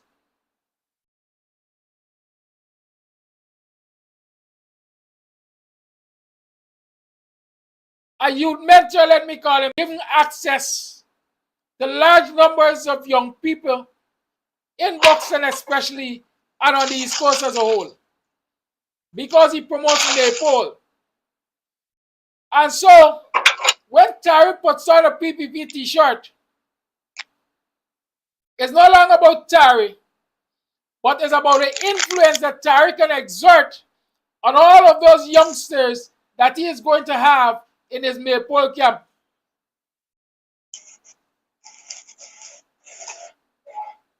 The influence he can exert, the example he is setting for them. How to do that? I got one recommendation. Parents must determine who their children associate with. Parents must determine who their children associate with. But mind say isolate them, reject. They can influence your children. And if you do not like the direction in which they are going, then you keep your children away from them so that they don't lead them in that same direction. This is not about $10,000 to wear a t-shirt. This is about buying and peddling influence. If these folks who are wearing these t-shirts see it as just a $10,000 to wear t-shirts, then they are too narrow-minded. Phillips, he's my senior, I have respect for him. But again, the same analysis goes, who is Robin Phillips? Robin Phillips has been active among young people in this society, in this community, from days of old. Until now, he's an athletics coach. He has a Buxton Youth Developers. Attached to that is a private remedial education facility and so on and all of that he operates. Again, he has access to your children, access to our children, access to youths that he can exert influence on. And so Robin wearing a PPP t-shirt is not just about Robin anymore, but it's about the influence that Robin can exert on a large number of our young people in our communities. Parents have to decide whether or not they want Robin and Tari and others of similar thinking to influence their children, whether or not they got the right mindset to influence their children. It is time, like I said, it is time we stop. Well, not time we stop. Time we include in our focus on government discrimination and bad policy, racist policies, and so on. It is time we also focus on those who are enabling it. Because these individuals will come and tell me, Kidaki, we only wear the jersey because it opened to us, but we know where we vote Gongo election morning. I am repeating, elections are not won on elections day. Elections are won way before elections day based on what people do.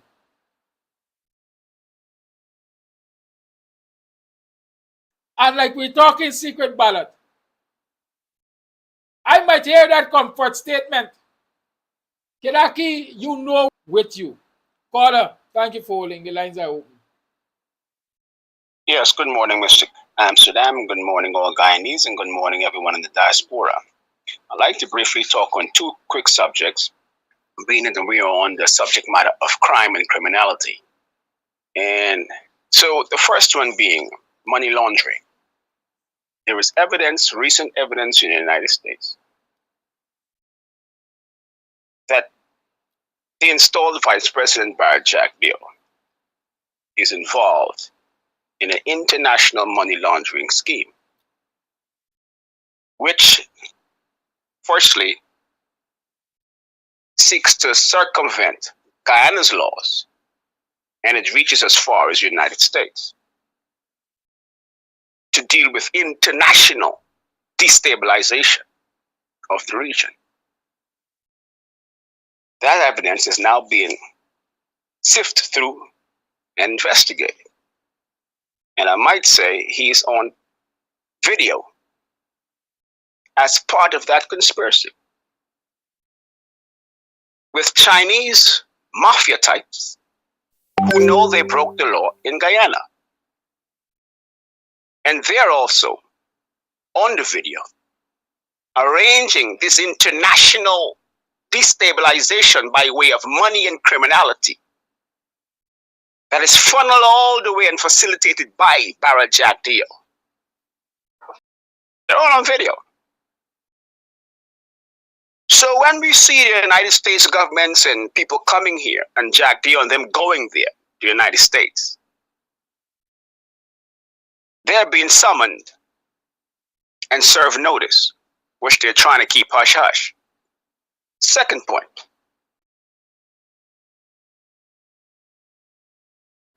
Okay, that's the obvious part.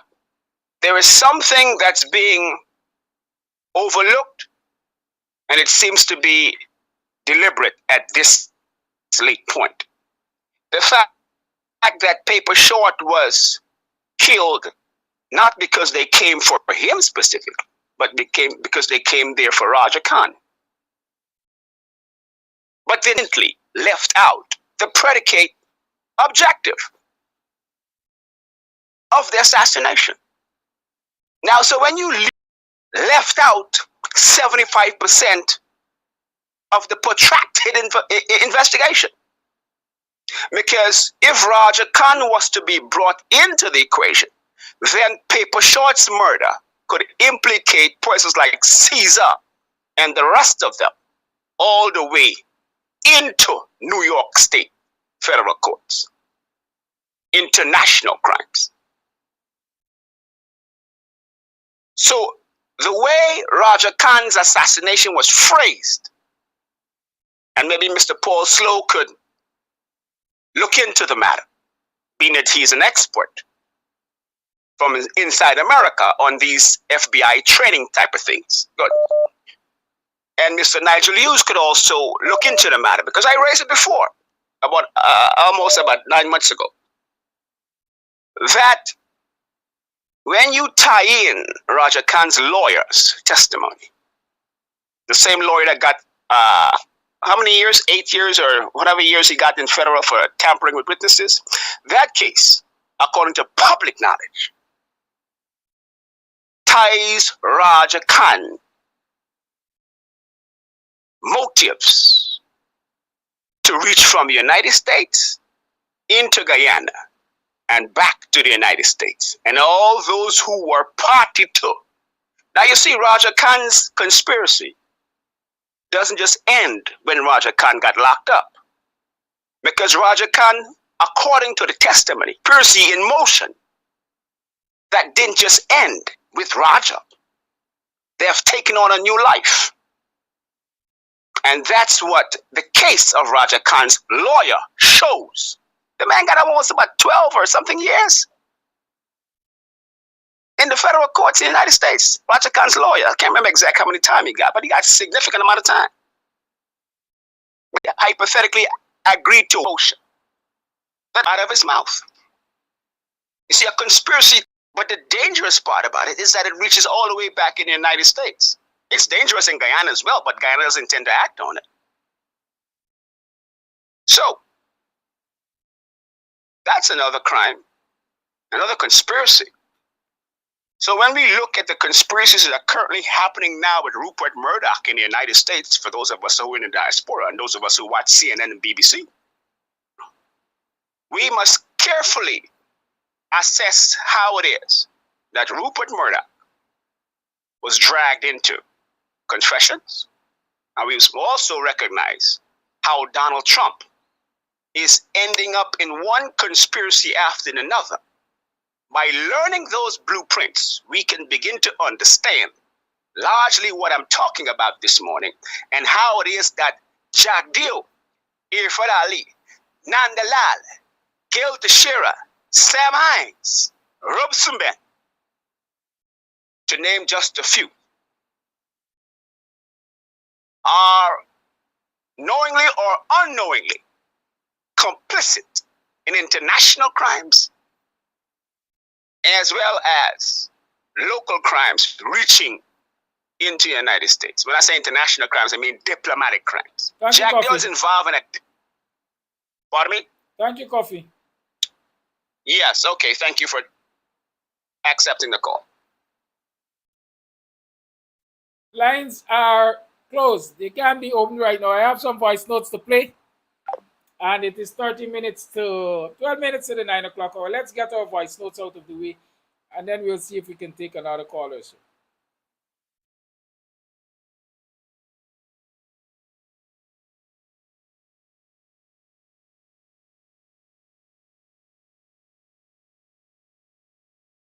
About that notice which was issued by the Ministry of Public Works,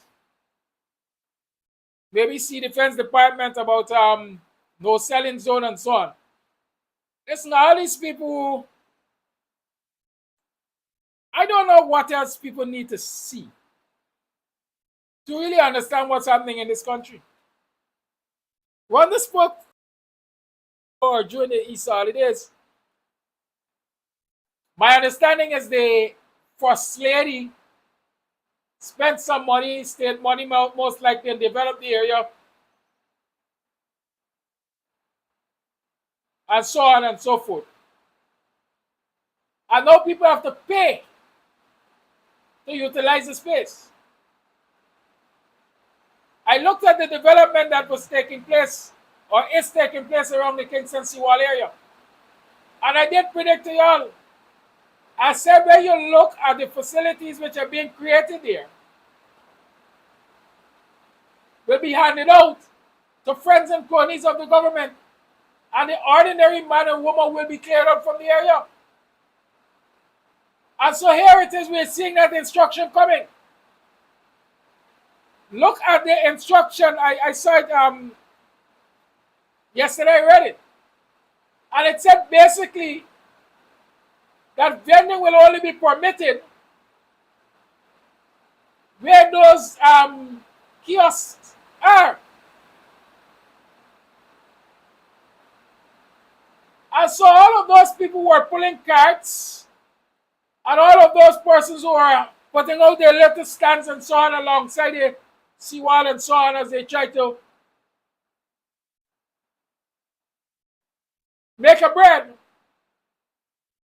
are now in a precarious situation because their mode of operation will not be tolerated.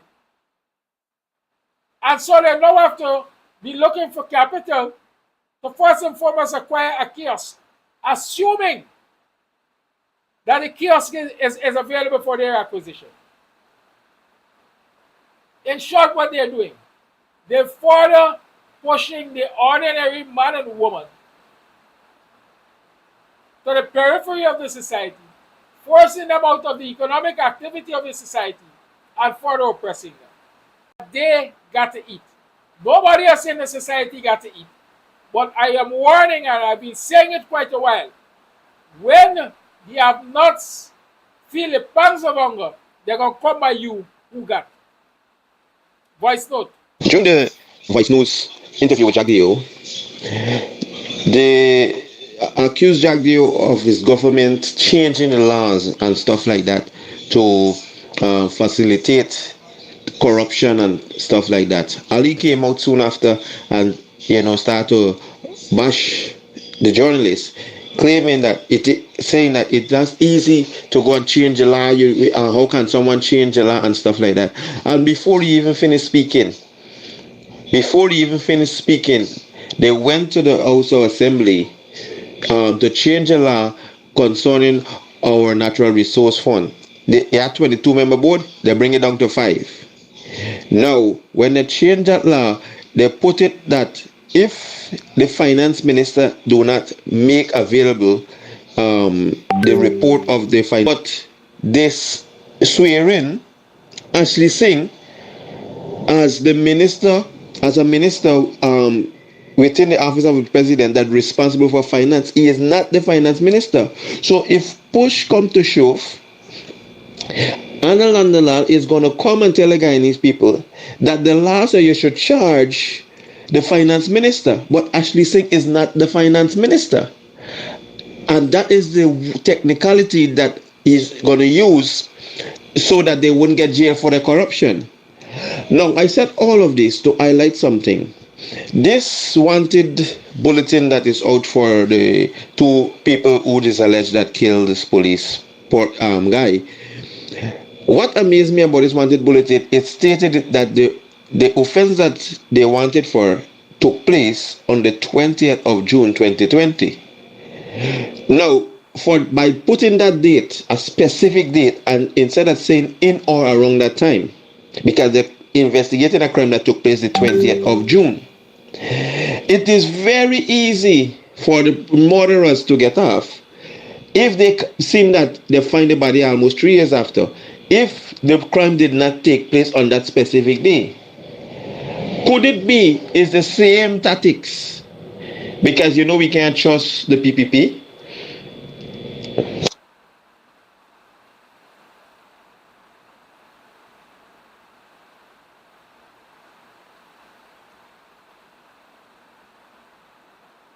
Go voice notes.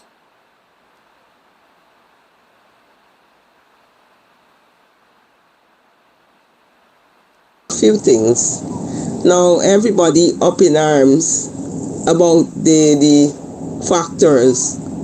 But I always believe that, to see if something is to happen, if they're going to run right back into the arms of the PNC. But for me, the snakes are crawling out of the grass. Leave them, let them go, and then hold the focus and work with who you have. I think that would be the better approach instead of murmuring. There's no use any particular progress of the PNC, so let them go. Let it go along. It is sad though that the psyche of the black person or Afro-Guyanese has gone to such a low stage. Where is the pride of the black man? Where is the moral fortitude of the black man that they now parade and sell themselves for 10,000, 15,000, and how much more ever thousand? Because all of these things have repercussions, right? And I could imagine how the same people, the politicians who were crying down black people, the same followers who were calling black people dogs, hungry belly dogs, their actions have validified what the people were saying. They're easy to sell. They're easy to betray their own. Sad, but true. Bob Marley said, when you're gonna get some food, your brother got to be your enemy. That's what they're doing there. That's what the system has forced them to do. So for me, I'm happy that they come out so that you know who the snakes are. I'm not going to talk about anything else because I've been watching the shenanigans on Facebook, and that's my position. Go along if you want to go, and let's work with who is there. And as for some of those MPs who are missing in action, one need to go home. You're not serving any purpose. Go home. What purpose you serving? We're not seeing you when it's most important that we see you. So for me, you're drawing money under false pretense. Go home. We don't need you. Let's work with people who want to work.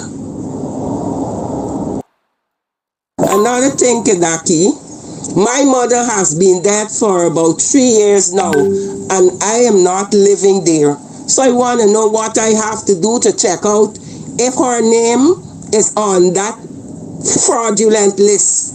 I need to check it out, and I need to know what I should do to make sure that it is taken off of that list. Thank you. Thank you for your call, your voice note.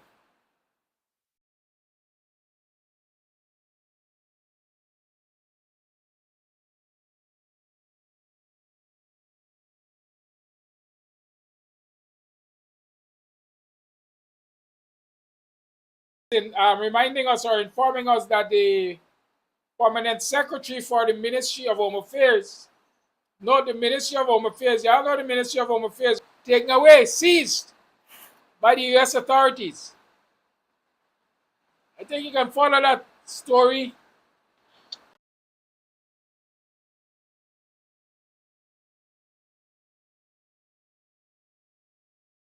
Finish with politics. And those who are running for 10,000 doesn't understand economics and the ramifications of taking 10. I always listen to this program, and I'm calling, well, I'm abroad.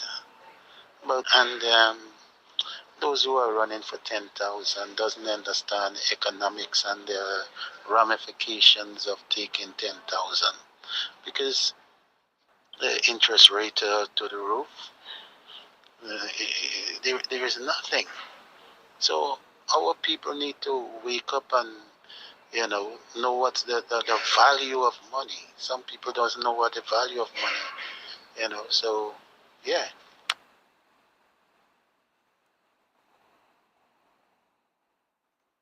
Yes, it's now a minute past the 9 o'clock hour. You're tuned to the Guyanese morning time. Let me share a snippet of that story with the permanent secretary's phone being seized. The mobile phone of Ministry of Home Affairs permanent is close to the government confirmed yesterday.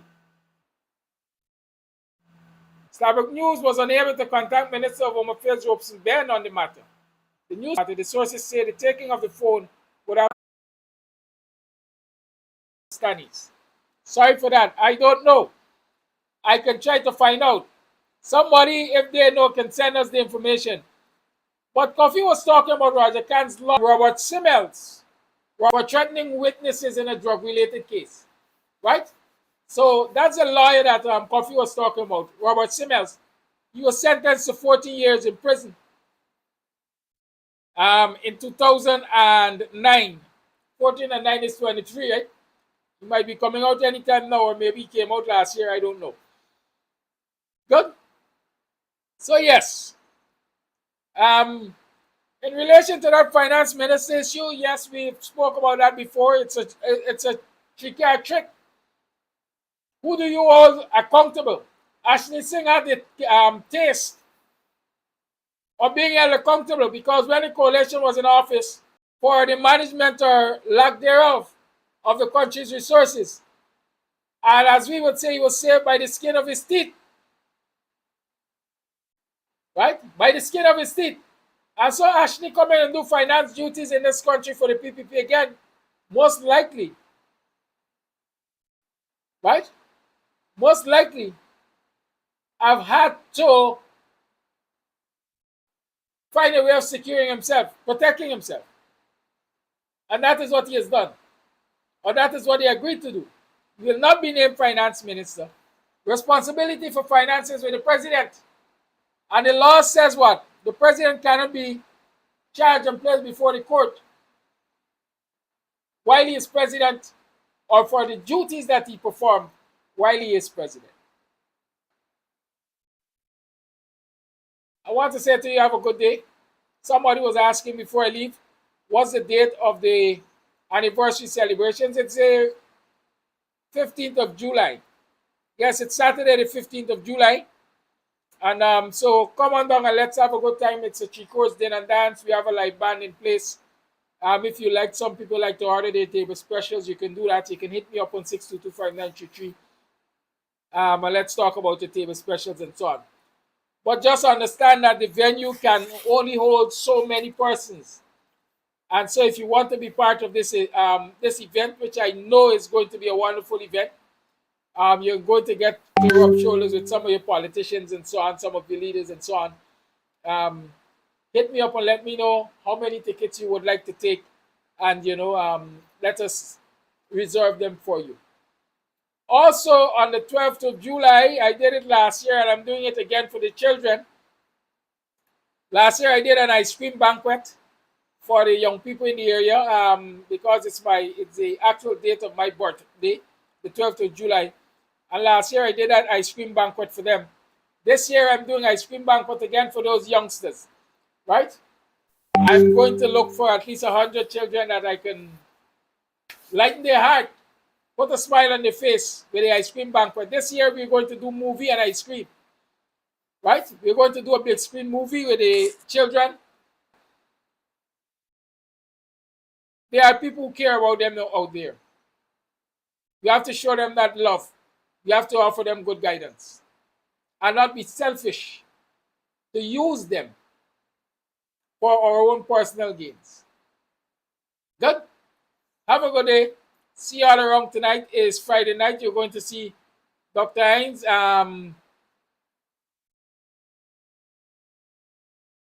Dr. Hines is going to be on with Black Matters this evening.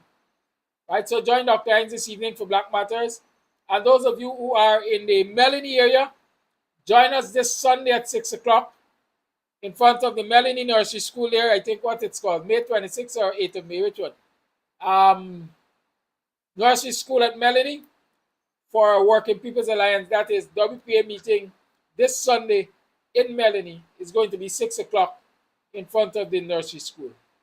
Have a good day. Show the kids Rights. I'll have to see what Rights is because I don't know the movie. Have a good